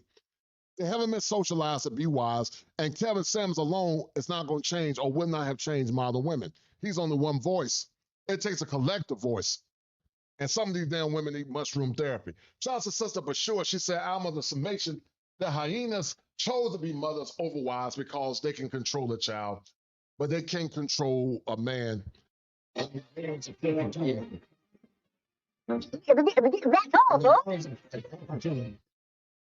And the words of Porky Pig, not Porky Pig, but Porky Pig. That's all, folks.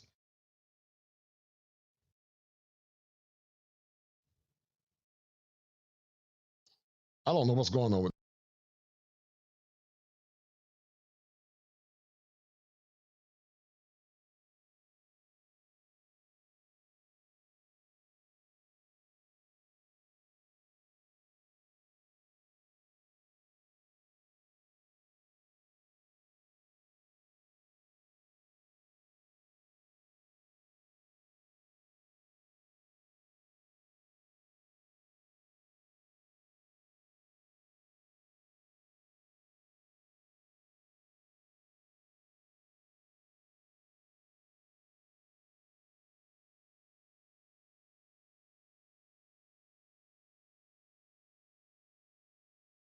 Guys, I'm going to drop the link for about 10 minutes.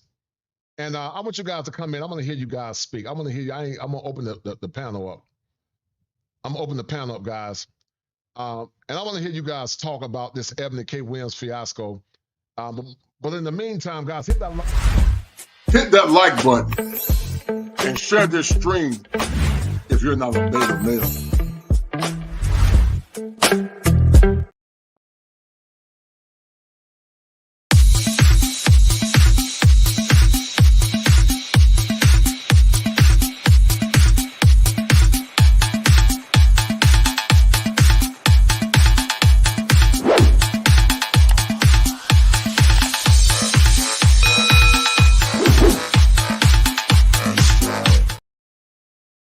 So, guys, once again, the question is Eboni K Williams teaching black women how to be dysfunctional? Is Eboni K Williams teaching black women how to be dysfunctional? I want to hear from you guys in a minute. The link has been dropped. I would love to hear from you guys. Is she teaching them to be dysfunctional? I would say yes. About 10 minutes, guys, if you can. About 10 minutes or 15 minutes. I'd love to hear from one of you brothers. But is she teaching black women to be dysfunctional? And I think most black men would say that she is teaching black women to be dysfunctional. And it's really funny, guys.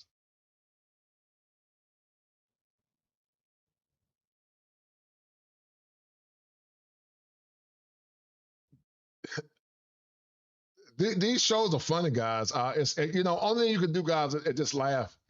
Only thing you can do is laugh, because we know they ain't gonna change. We know they ain't gonna change. That's all you can do is laugh. Only thing you can do is laugh. You just laugh at them. And then also, black women are pushing the domestic violence propaganda by hyper-reporting these cases on YouTube to make it seem like it's more common. Yeah, but that happened to my channel when they said I was abusing and harassing them, man. They're delusional. They're mentally disturbed.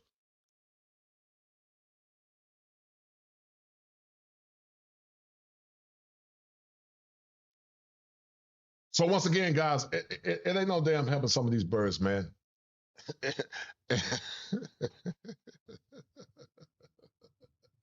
Guys, call in. I dropped the link. I got a few minutes before I see my next client, man.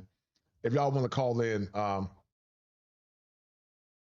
there ain't no helping some of these birds, man. All that you could do.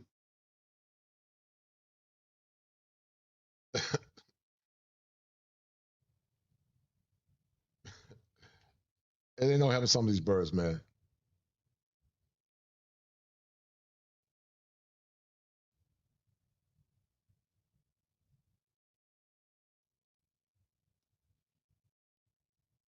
All that you can do is laugh at them. All right. And so once again, guys, I dropped the link.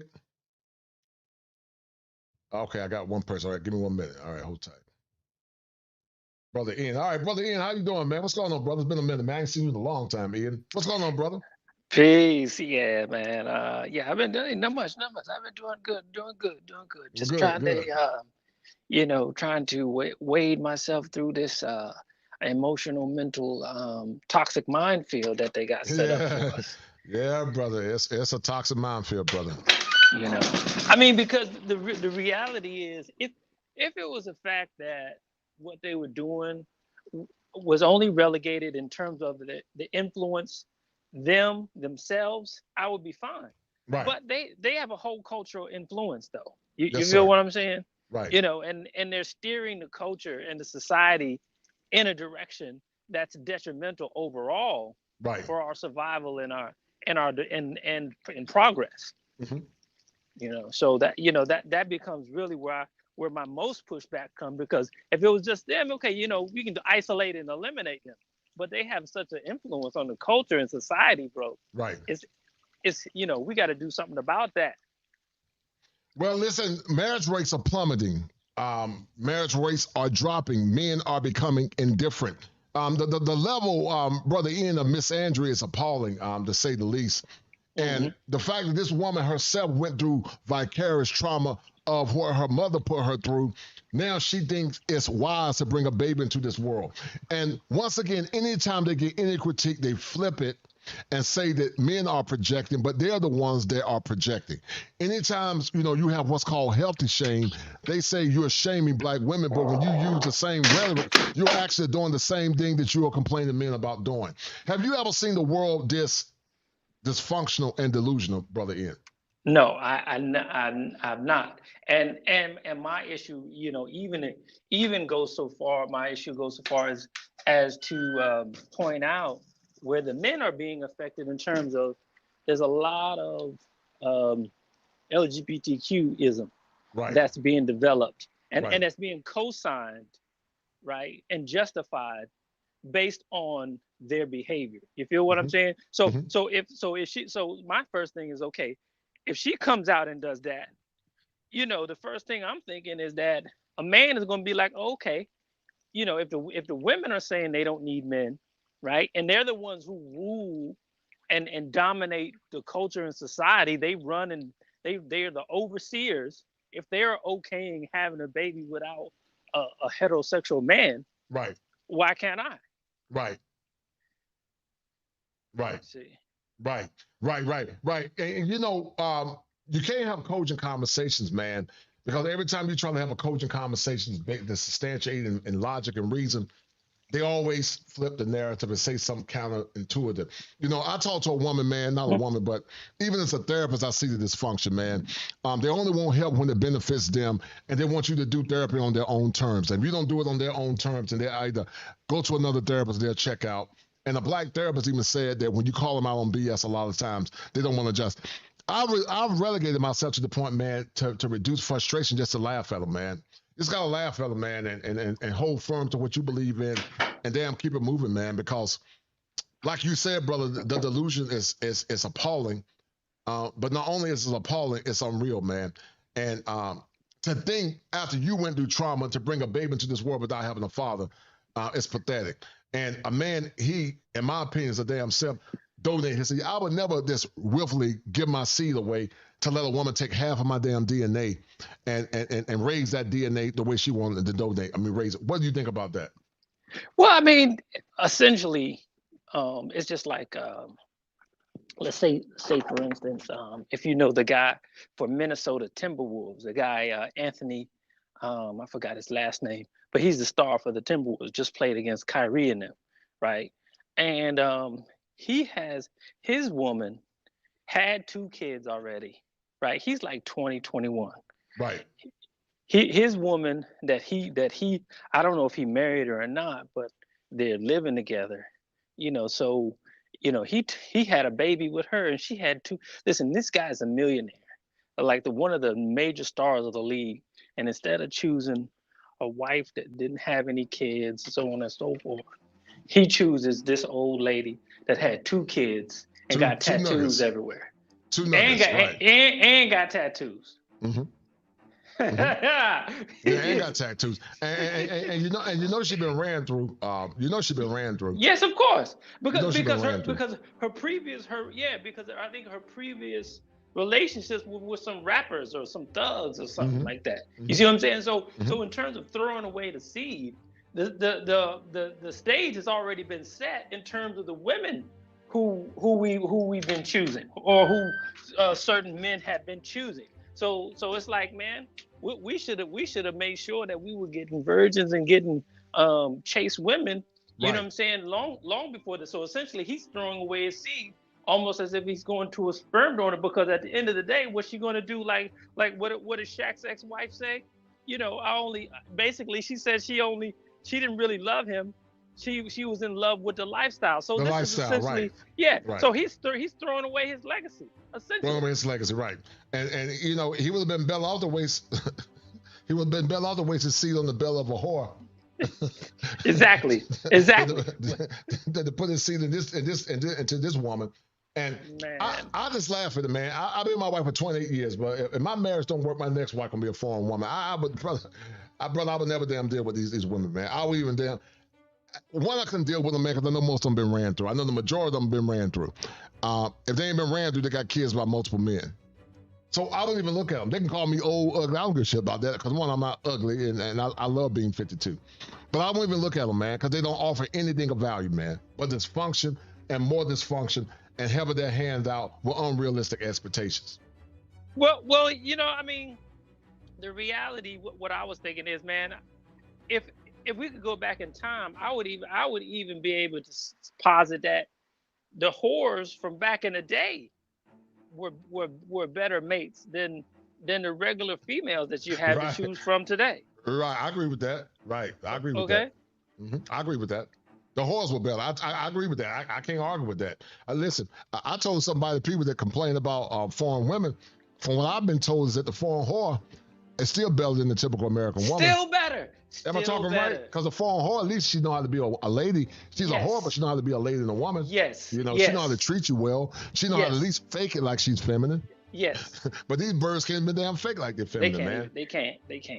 And you know what? I find it appalling. It's no different than you're familiar with John Milton's Paradise Lost, right? Uh-huh. And in Paradise Lost, what did Lucifer do? He blamed who? God for being bad, because God was trying to bring frustration and order. Do you see the parallels? You see the parallels? The man is bad, just like God is bad, but the man is bad after God created the infrastructure that the devil benefited from. You see the parallel? You know? But they say they don't need men, but the men decide, if you got every man and every boy and put every man and boy on the rocket ship and took all the boys and men to planet man, the infrastructure would collapse. It would. I mean, collapse, that's just. I don't know if you did a show what they, just like they got the whole conversation with the WNBA going on, where they got, the Caitlin Clark thing, and my thing is, I don't care one way or the other about Caitlin Clark. My thing is, what this brought up for me was that, okay, you know what, the way that they're blaming her for their lot in their career, right, for their place in their career, and how the WNBA is dealing with them. They're trying to blame this one white female, right? And again, no matter how you feel about her or not, and whether you think, they're unfairly highlighting her or whatever, that could be the case. But my thing is that none of these women, right, beforehand had any smoke for the management and for the overall WNBA for how things were going. But you know what they were doing before? Who were they blaming before the white girl? They were blaming black men. They were blaming black male athletes. They were blaming us. You know what I'm saying? Saying that we don't come to their games, we don't support, and that was a bold-faced lie. Right. Right. And my logic is, why would you support an inferior product? And I'm not trying to be mean, but the product is inferior. The WNBA is not as good as the NBA. I would say the NBA is not as good as it was in the past. It's definitely not. Definitely not. Am I right or wrong?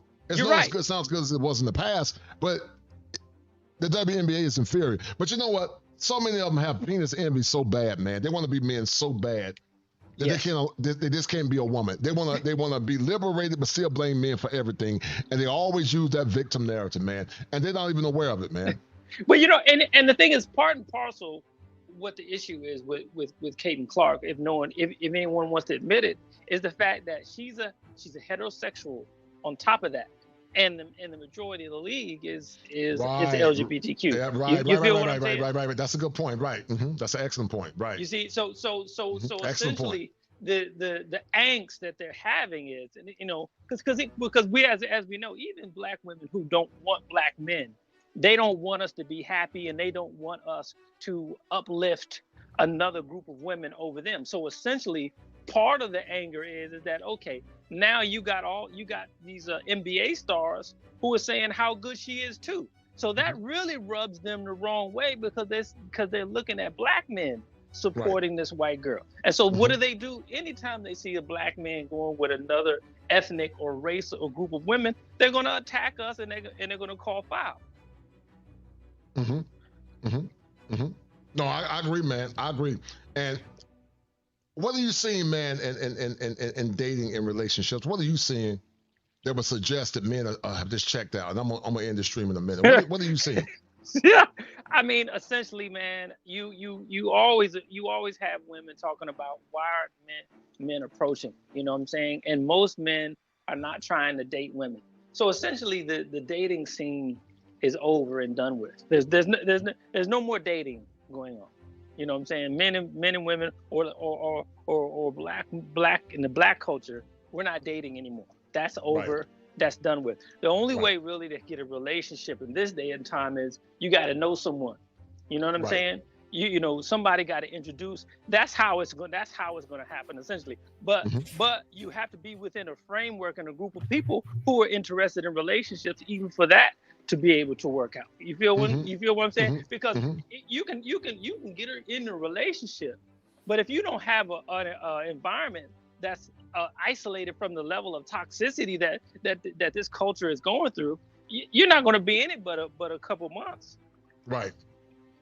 No, I agree, man. I agree, Eden. I forgot what I said. I forgot what I said. Quiet, so it probably was a little quiet. I got like 5 things going at one time. People like, "What's up, brother?" Because the hopeflation is real, man. And you often talk about relationship capitalism. Go ahead, brother. Go ahead. Hey, salute to you, brothers, man. And I think I was listening in the background, so I got to come up here because Brother Ian hit on a valuable point in terms of relationships nowadays. And I think the situationship has become the new relationship because these women, because of sexual liberation and all the different practices that's part of this dysfunctional culture, they're getting into situationship with men, and then they're trying to transition this into relationships. But the men themselves are like, hell no, I'm not going to marry you or take you serious because of your values or how you operate. So I think that's where we're stuck right now, is that it's only going to get worse. I say there's no buyers, there's only renters out here. And it's because of the environment that we're currently in, where guys are not willing to take that risk with the type of women that are out here today. They're not going to marry these women. It's just not happening.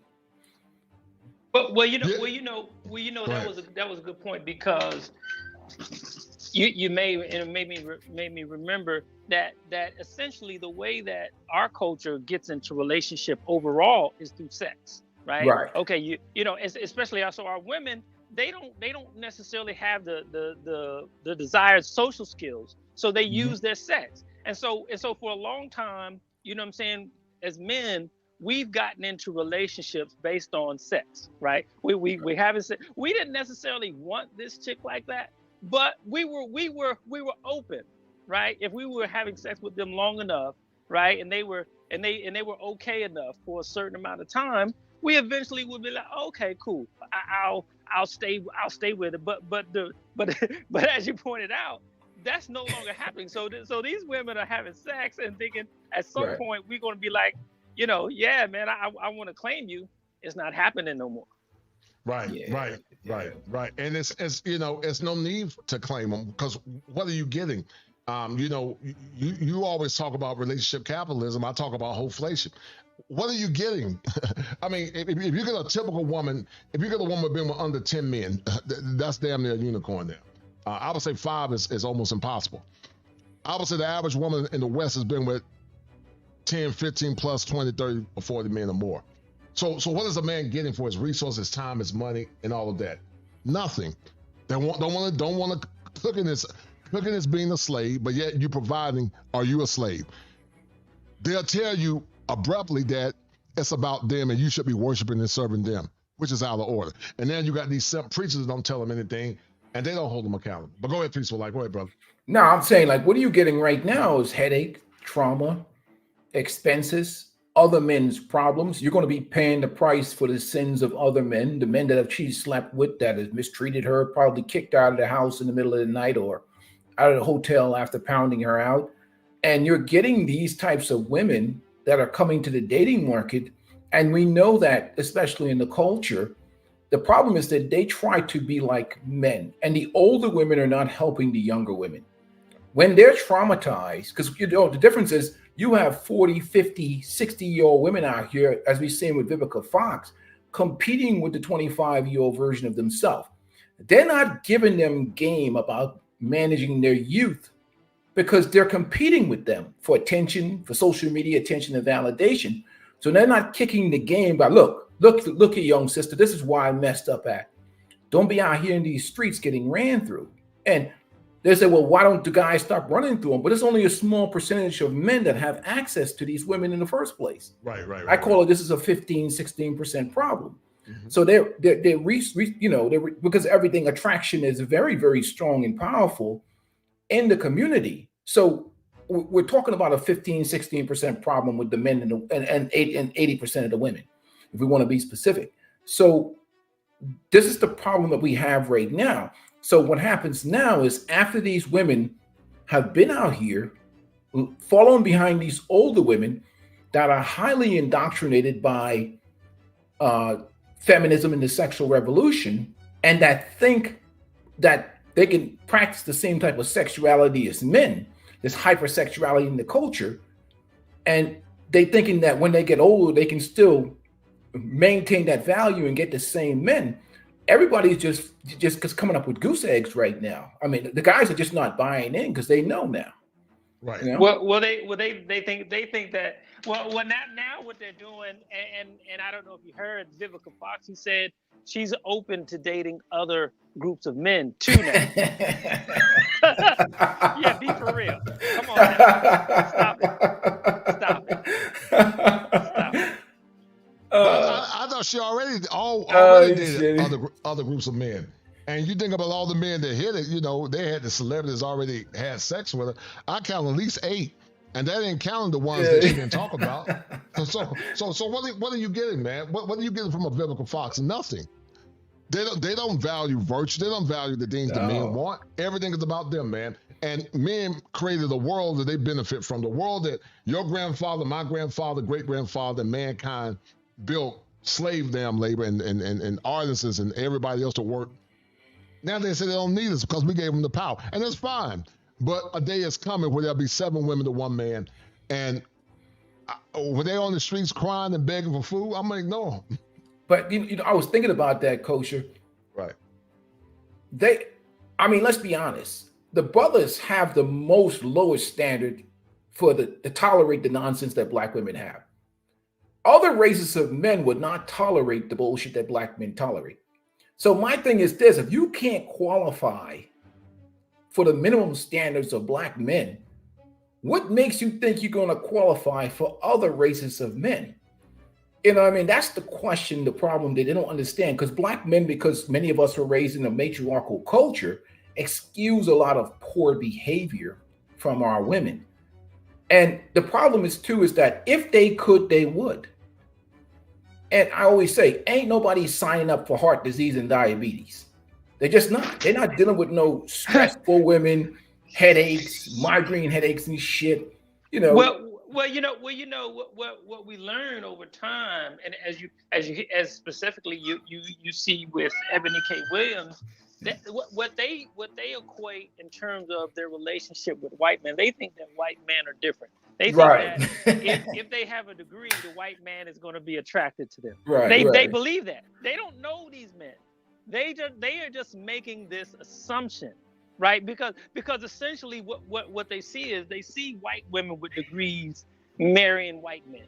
So in their lowbrow, low intelligent mind, it's like, oh, it must be the degree in this white girl. It must be her degree because I look better than her.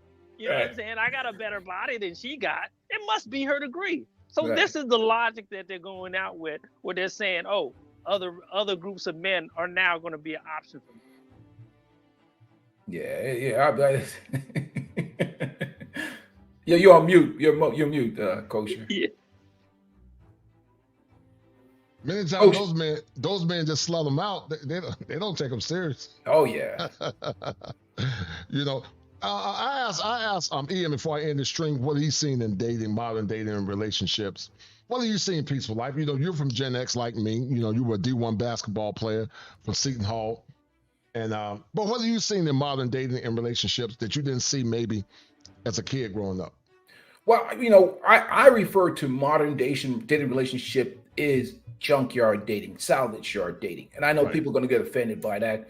You know, when you got that old car and you want to get that part, but the OEM is like, you know, $1,500, and you try to get that part out of the junkyard for like $600, but the junkyard part thinks it deserves the same price as the OEM brand new, and it has an attitude and it's arrogant and whatever else, because that's what's coming to the market right now. Because unlike men, we're forced to deal with our issues as men. The world is very hard on us. You either fix yourself, women or not. Women can get by because the society, we live in a gynocentric environment where we continually cater to women and they make excuses for their dysfunction. It's really hard for them to grow past the victimhood, the victim mentality, or do self-reflection and develop themselves. For us, we get crunched all the time. I mean, we get called with losers, dusties, you mentally ill, loser, whatever. And we have forced to face the mirror. But what you're dealing right now is a lot of women that are looking for retirement plans. They're looking for sponsorship. And their idea of leadership is being under a man's wallet, not under his direction. Right. Not under his protection and problems. They want to be under your wallet. That's what they say. Pay for my shit, but don't tell me nothing. I like that. Go ahead. Yeah, I like that. I like that. Eden, are you actively dating or you don't date, man? You don't have to. No, man. Listen, bro. The last time I was with a chick, I did a Netflix and chill, bro, and that was it. That's about all that they're gonna get. And so essentially a lot of women will approach me, right? But I can tell by the way that they maneuver the conversations, they want me to take them out on a date, but I'm not. So I'm saying, so a lot of times it kind of just fizzles out because I'm not taking you out.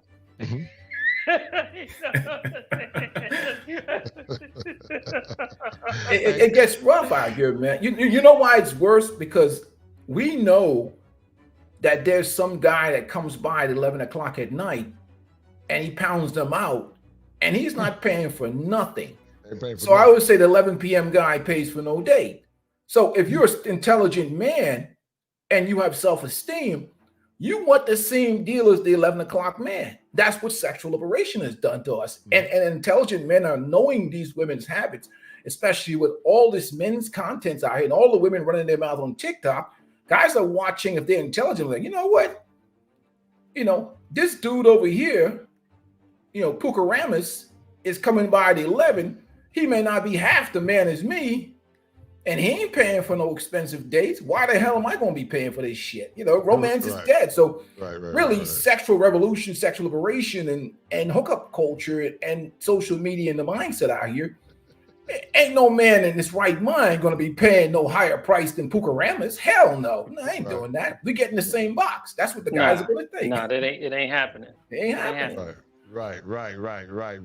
And there's the level of lack of self-awareness. I did a show, guys, a couple of days ago called The 7 Signs She's a Good Woman.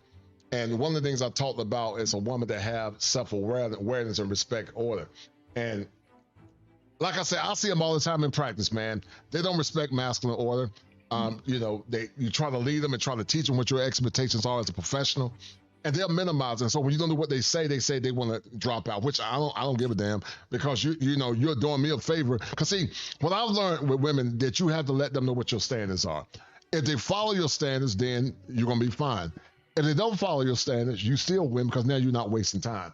And like I said, man, it becomes a circular argument, man. Harold Melvin, the Blue Note, say world don't get no better. If you can't change it, just let it be. And I don't stress out no more about them because I don't care. I realize that the dysfunction is real, and this liberal indoctrination is so deeply embedded into the psyches of a lot of these modern women. It's going to take something cataclysmic to change the trajectory that they're going in. What do you guys say about that? I think you're absolutely right. And like I was talking to somebody before, one of the most critical questions they've been asking on the Kendra G show specifically, they asked the women, when's the last time you've been in a relationship? Mm-hmm. And, women will say, 6 months, a year, or whatever else ago.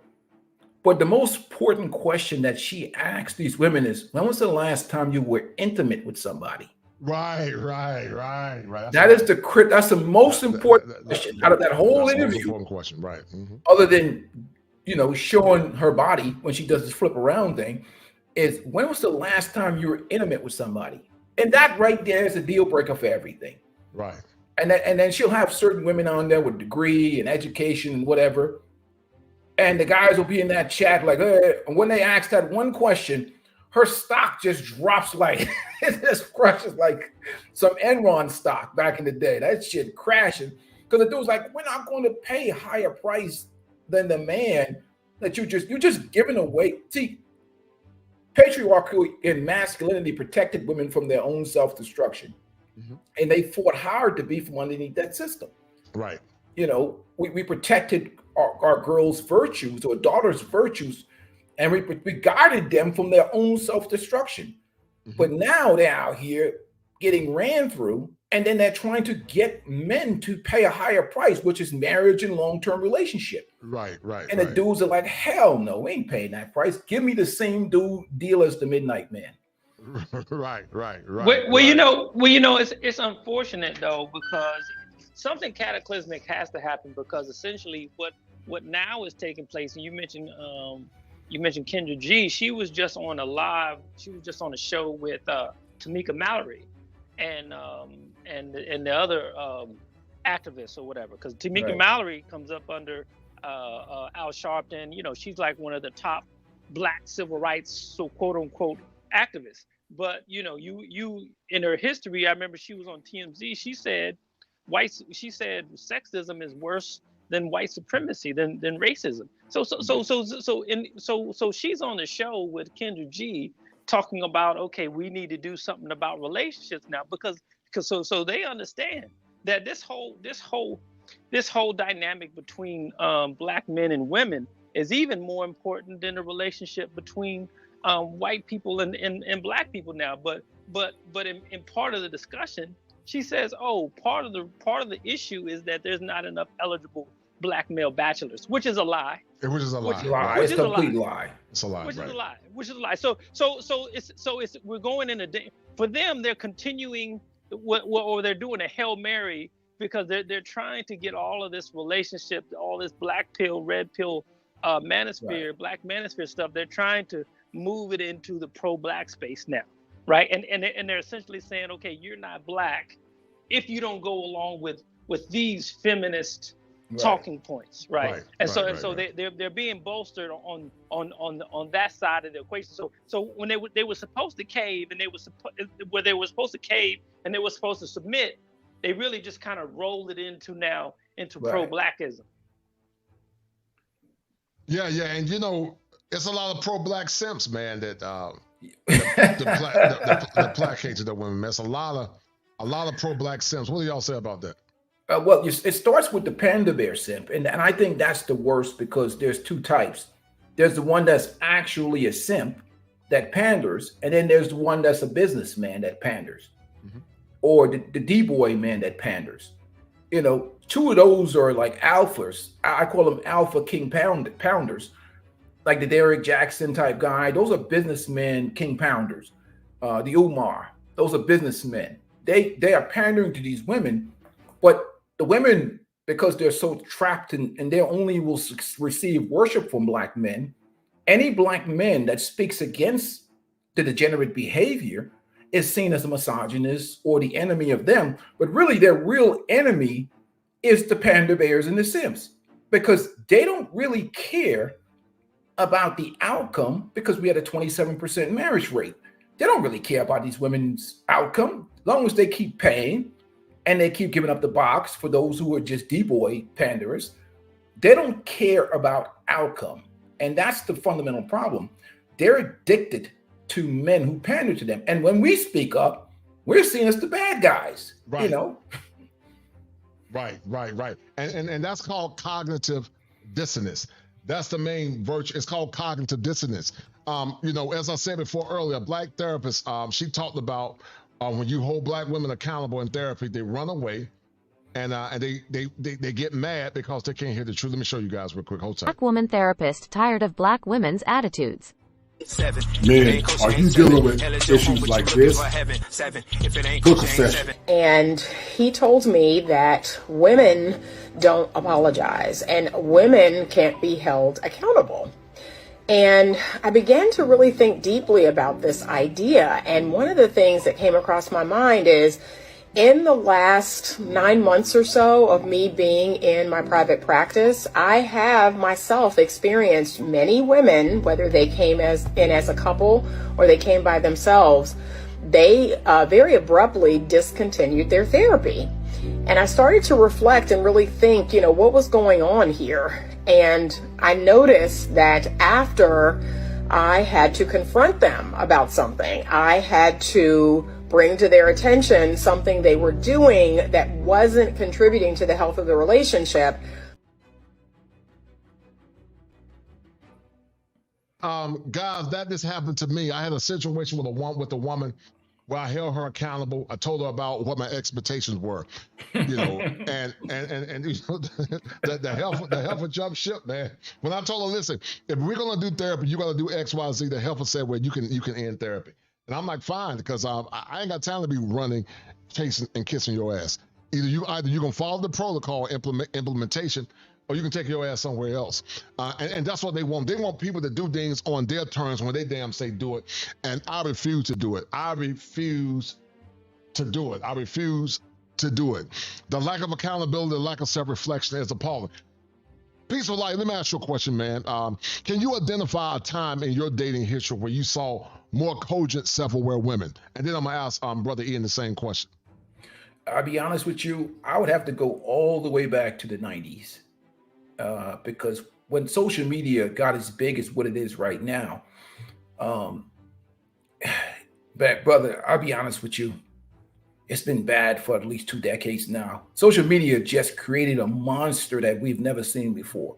The level of delusion now. Level of delusion, brother. It gave delusion superpowers. Mm-hmm. Now, has it created more miserable, lonely women that are just that are being traumatized by the pump and dump culture? Yes. But there's also an aura of delusion that is out here that's just I'll be honest with you, for me as a Gen X brother, I don't recognize these streets anymore. To be honest, I don't either. It's a Twilight Zone here. To be honest with you, I'm wondering, are you guys seeing the same thing that I'm seeing? I don't feel like I belong. It's just Twilight Zone. Yeah, it is the 90s. The 90s was kind of the sweet spot You know, particularly because, you know, you could play a chick a little slow jam or whatever, and then that was it. That's all you had to do. You didn't have to get into no debate about feminism and this. You didn't even, what I'm saying is, even if they were feminism, they wasn't bringing that to the forefront of the relationship. You feel what I'm saying? In this day and time, these chicks are like, okay, how do you feel about feminism? They asking you that as a qualifier before you even get in the door good. You feel what I'm saying? Oh, really? You've had that? You experienced that, man? Yeah, of course. Oh, wow. Of course. It's even worse. Many of these chicks are double swingers. They've gone alphabet. Even in my generation, I'm seeing women from back in the day. I'm like, when did this happen? I didn't know this is a new flavor for you. I can't really.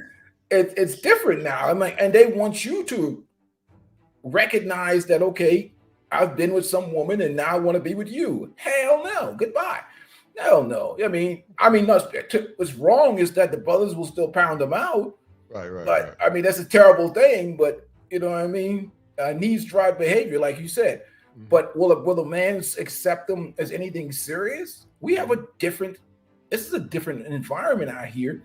Adaptation is necessary for men to survive this environment because this is not your daddy's world. I keep saying, stop with that old traditional mindset dealing with these modern women. This is not your daddy's world. Right, I agree with that. Right, I had to learn that the hard way, man. Go ahead. I mean, I had a female that I dated who I ran into maybe a couple years later, and she told me, right, she had grown a lot, right, since our relationship, right. You know, and I kind of messed with her again or whatever after that or whatever. You know what I'm saying? But you know what I'm saying? No, but she was totally different. She was more submissive. She was more, you know what I'm saying? She was better than she was, right? Because I think what I guess over a breakup, I guess she had to recollect about some things. She decided to, you know what I'm saying? I mean, and several of my girlfriends have done that after I was gone. They're like, okay, shit, how the hell did I let this one go? You know what I'm saying? I mean, because you didn't speak up, you didn't give me the appreciation and everything while I was there. But I don't want to go. You know, that's an aside. But the point is, she came back and told me is that the environment is now. She said that you got women on her job trying to actively recruit her to be LGBTQ. You know what I'm saying? What? Yes. What? Yeah. This is the environment now. You seen the clip, my brother, where the woman got on the video that just put out where the black woman is talking about, you got women in her DM coming at her. I'm telling you, women are having women in their DM trying to come at her like us. That's crazy. Oh my goodness. Wow. Yeah. That's what we're dealing with now. You have really heavy pressure from that community, you know, because as you know, misogynoir was created by LGBT. I mean, you know, that was what they stand for. They stand for being against the heterosexual black male. That's what their thing is. And so if they're shooting their shot, they're also indoctrinating her too as well to be against you, to be in a relationship. Yeah, and I'm sure that's a big support of Eboni K Williams right now. That community is going to push this real hard. Right. Just like the Prince Sellers of the world and whatever else, they're going to try and exploit the trauma. They're going to exploit the trauma and try and convert these women. So it is what it is. You know what I mean? This is the environment we live in. Like I said, this is a strange new world. And sometimes, you go outside, you deal with this shit, and you run back in your house. You're like, hell no, I ain't. But yeah, that Princella situation where the girl, where Princella groomed the girl, because I mean, she's on panels, like she's looking for a man or whatever.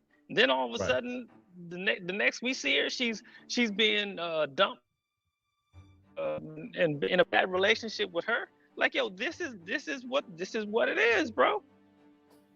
Oh yeah. I'm gonna ask you guys a question, and I want y'all. Hold tight. Y'all gonna laugh at this. Hold tight. I'm gonna ask you guys a question. Ian, I love your insight in Peaceful Life. But you talked about I created a term called beaver bumping, and there's a lot of beaver bumping going on, man. There's a lot of chicks bumping beavers, man. But the question is, can men be in vicarious relationships and not be demonized, in your opinion? I'm gonna start with Peaceful Life, and then tell me why. I've told you guys about the penetration principle, but but that's the question. Can men be in vicarious relationships without being demonized, in y'all opinion? Absolutely not. Absolutely not. Men cannot push what women push unless they want to end up in a morgue or in a hospital. Right. They can't, because you come across a heterosexual male and you come out with them like that, you could end up being deleted. So men know better. And not only that, they shame men for that. That's why they call them zesty. They call them feminine. They call them all kinds of things to get them to be quiet when they criticize women. So you can't. There's no return. But because we live in a matriarchal culture in the Black community, and we live in a gynocentric environment in America and in the West, there's no real consequences, because women can gender bend at any time, or sexuality bend and go back. Men can't. And once you cross over, that's your label for life. What's your take on it, Ian? Because Princella was able to beguile B. Taylor TV, and I call it beaver bumping, and you have women celebrating, and and I'm like, we celebrate this function now, but what would be the cause if men would do the same thing that modern women do when it comes down to beaver bumping? Because there's a lot of beaver bumping going on. Well, I'm thinking though, in this day and environment, I'm thinking that women actually are more accepting. So. You mean more accepting of men being that way, or more accepting of women being that way?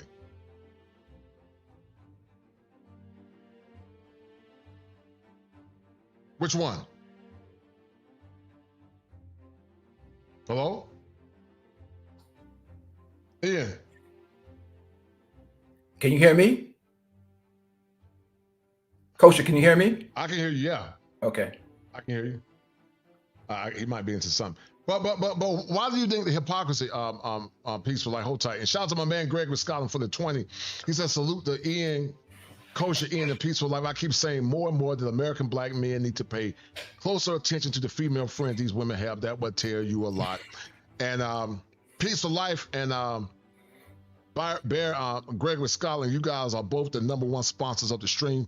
I appreciate it. Hold tight. You and Peaceful Life are the #1 sponsors of this stream. I got to get out of here in a minute. I got a client to show up in a minute. But you guys are the #1 sponsors of the stream.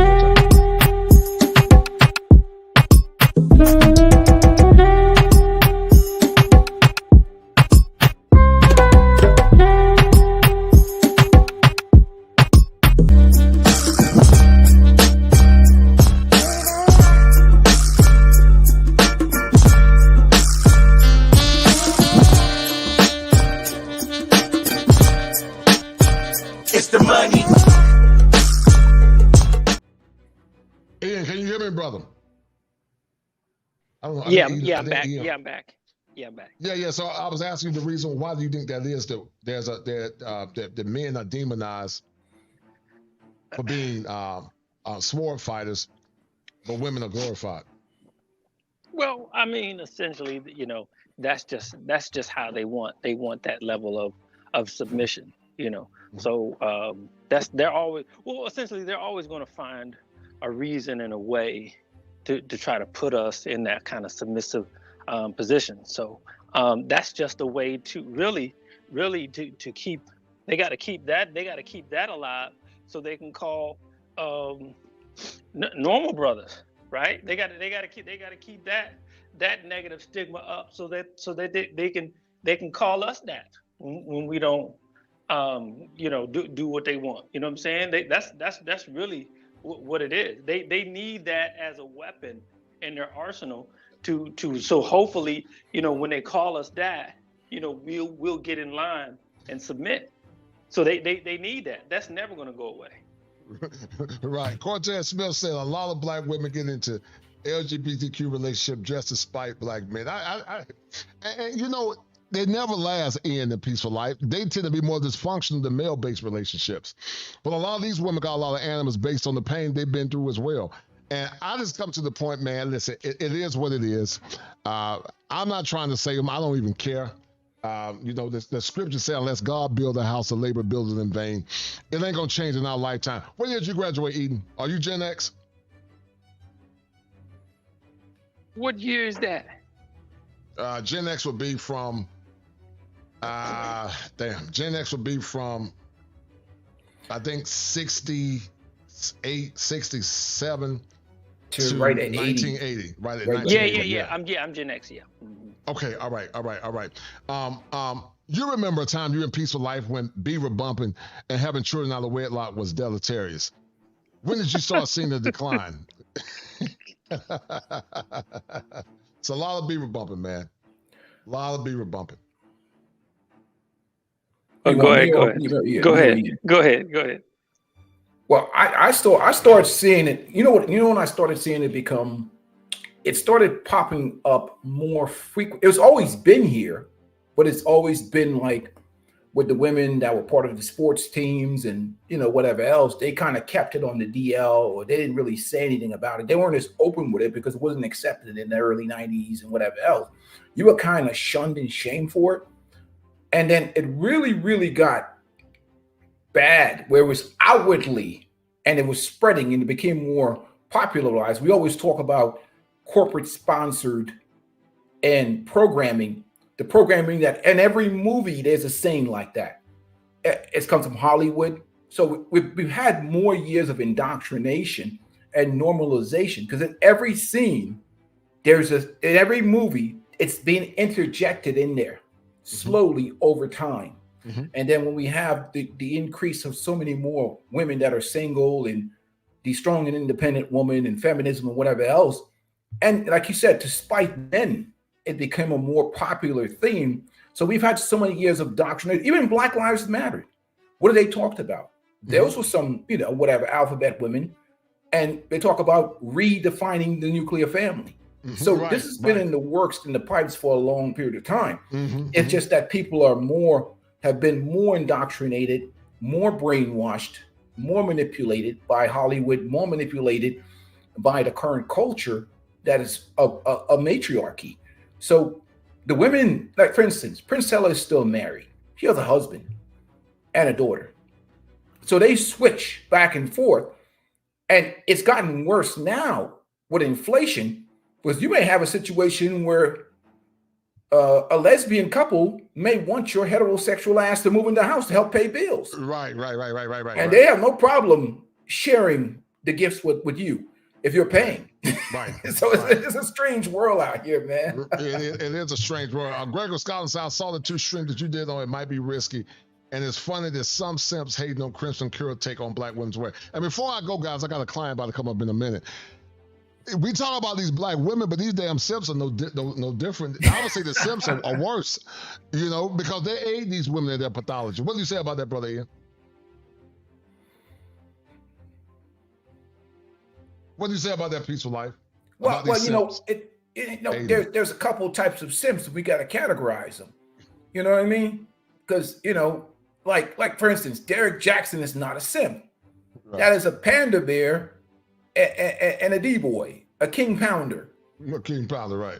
Right. And then there's the other guys who just, the ones that we see that be calling men names and stuff like that. Those are the real simps. Those are the ones that are in this relationship where they've gotten their balls clipped. Their wife has put it in the jar, put it in the pantry, hidden it behind the peas and rice. And they're so emasculated.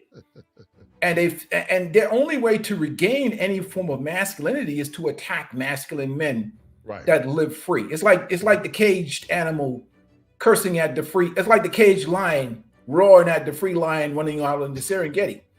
And they hate you. They hate you because their wife has clipped their balls.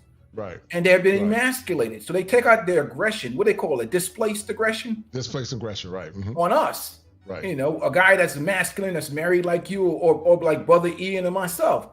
So they resent us because they're getting emasculated on a daily basis. So they come either their wife send them or their girlfriend send them, and they go out there and tell those men to be quiet and get them in line with the servitude, the hyena kingdom. How dare they speak like that about our queens? You know what I mean? Yeah, man. The mental illness, brother, is unreal, man. A lot of over how can I say a lot of generalization, a lot of over identification, man. And I just laugh at it, man. You know, like I said I've had clients, man, I try to help. And you know, when you set your precedent, set the tone about expectations, they counsel, which I'm fine with it, because you're not gonna damn be dick. You're gonna dictate to me how to run my program. You can take your ass on and go deal with somebody else, because you're not gonna waste my time. And you can do everything in your power to try to help them eat a peaceful life, and they'll still turn on you because they want to do damn things their way. They want to do it on their terms, not understanding that therapy is a collaborative process and it's a therapeutic alliance when you both come together and work together as one. Before we end this stream, I gotta go. What would you tell men about protecting their seed? But before, the power of protecting their seed. What would you tell men about the power of protecting their seed? Because these numbskulls, Peaceful Life said, they don't need men, but they do need men. They need mankind, and they need a man's seed if they're gonna have a baby. Go ahead. Go ahead, brother Ethan. You can go ahead. I think Eden probably is away from the desk, but you go ahead, brother. Oh yeah, that's critical, protecting your seed, because what happens inevitably, if you ever get locked into the system with one of these women, they become a parasite for your life for 18 to 21 years. I mean, seriously. And that's why when I see brothers that take a brief monk mode period to just step back and just check out of this environment for a little bit, I mean, you're better off, because I mean, your money's going to go up, your mental health is going to improve, and you're going to get shit done. Because right now you can't afford to be getting in relationship or knocking up any of these women. If you're not married or wanting to start a family or whatever else, you basically will destroy your life, and they will rain hell upon you. Ian, are you there, brother? Brother Ian, you there?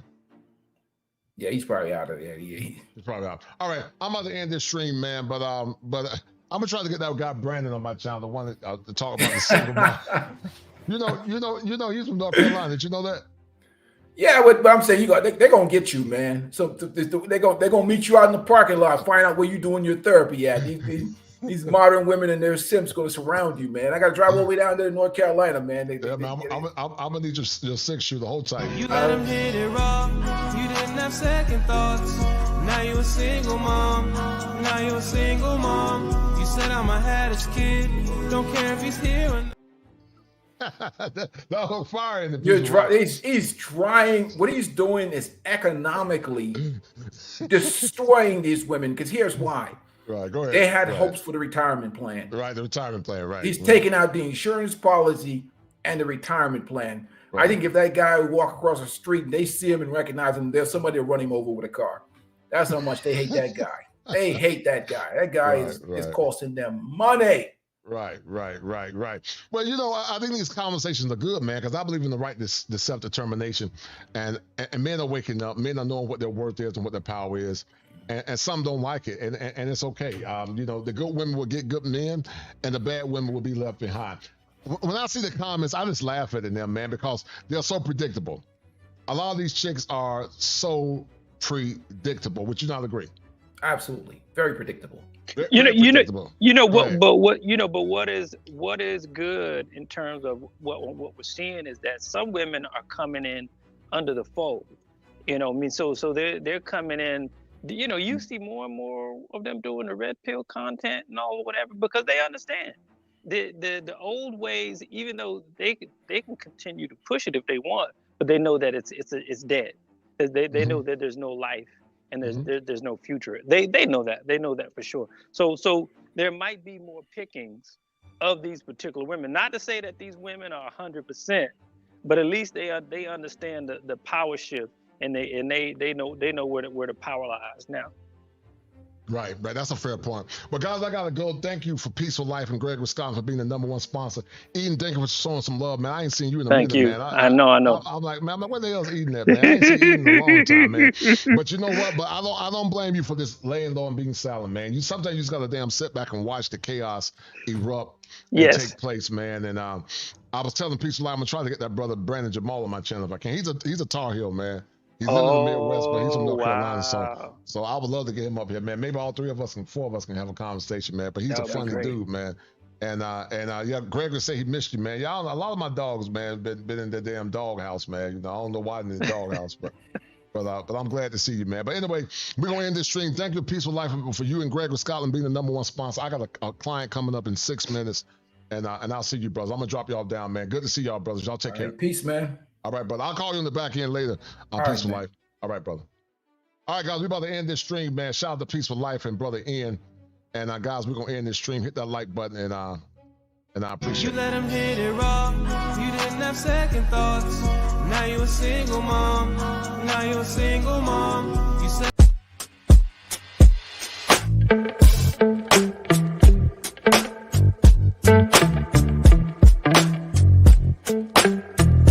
All right, Scoops. Lawyer, TV host, and former Real Housewife of New York alum Eboni K Williams is pregnant with her first child via IVF at the age of 40. Let's talk about it. So Eboni K Williams was featured in People magazine, and she just posted a picture on her social media of her exclusive photos of her pregnancy, looking very, very beautiful. I might add. Hit that like button and share this stream. Nigga ass, loser ass nigga. Your video with comments about He's a certain loser. other female. Just to let you niggas know, we don't need y'all. We want y'all, but we don't need y'all. 20 years later. Our black men, we want all y'all back. Because we love you, we see you, kings, and most importantly, we need you. And most importantly, we need you. And most importantly, we need you. You can't. If you a that's for the streets. You can't delete the ski. You can't delete the ski. I know a who used to suck dick every month of night. Yeah. Shut up, Kosher. Yeah. Shut up. Whoa. Shut up, Kosher. Ballin', Take it back. like it's game time. Locked in when it's game time.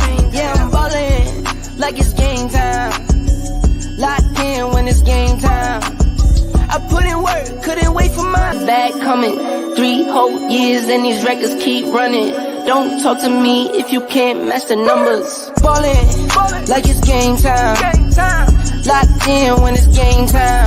Yeah, I'm ballin' like it's game time. Locked in when it's game time. I put in work, couldn't wait for mine.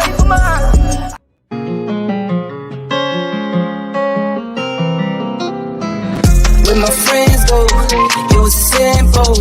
When the ends low, switch the tempo.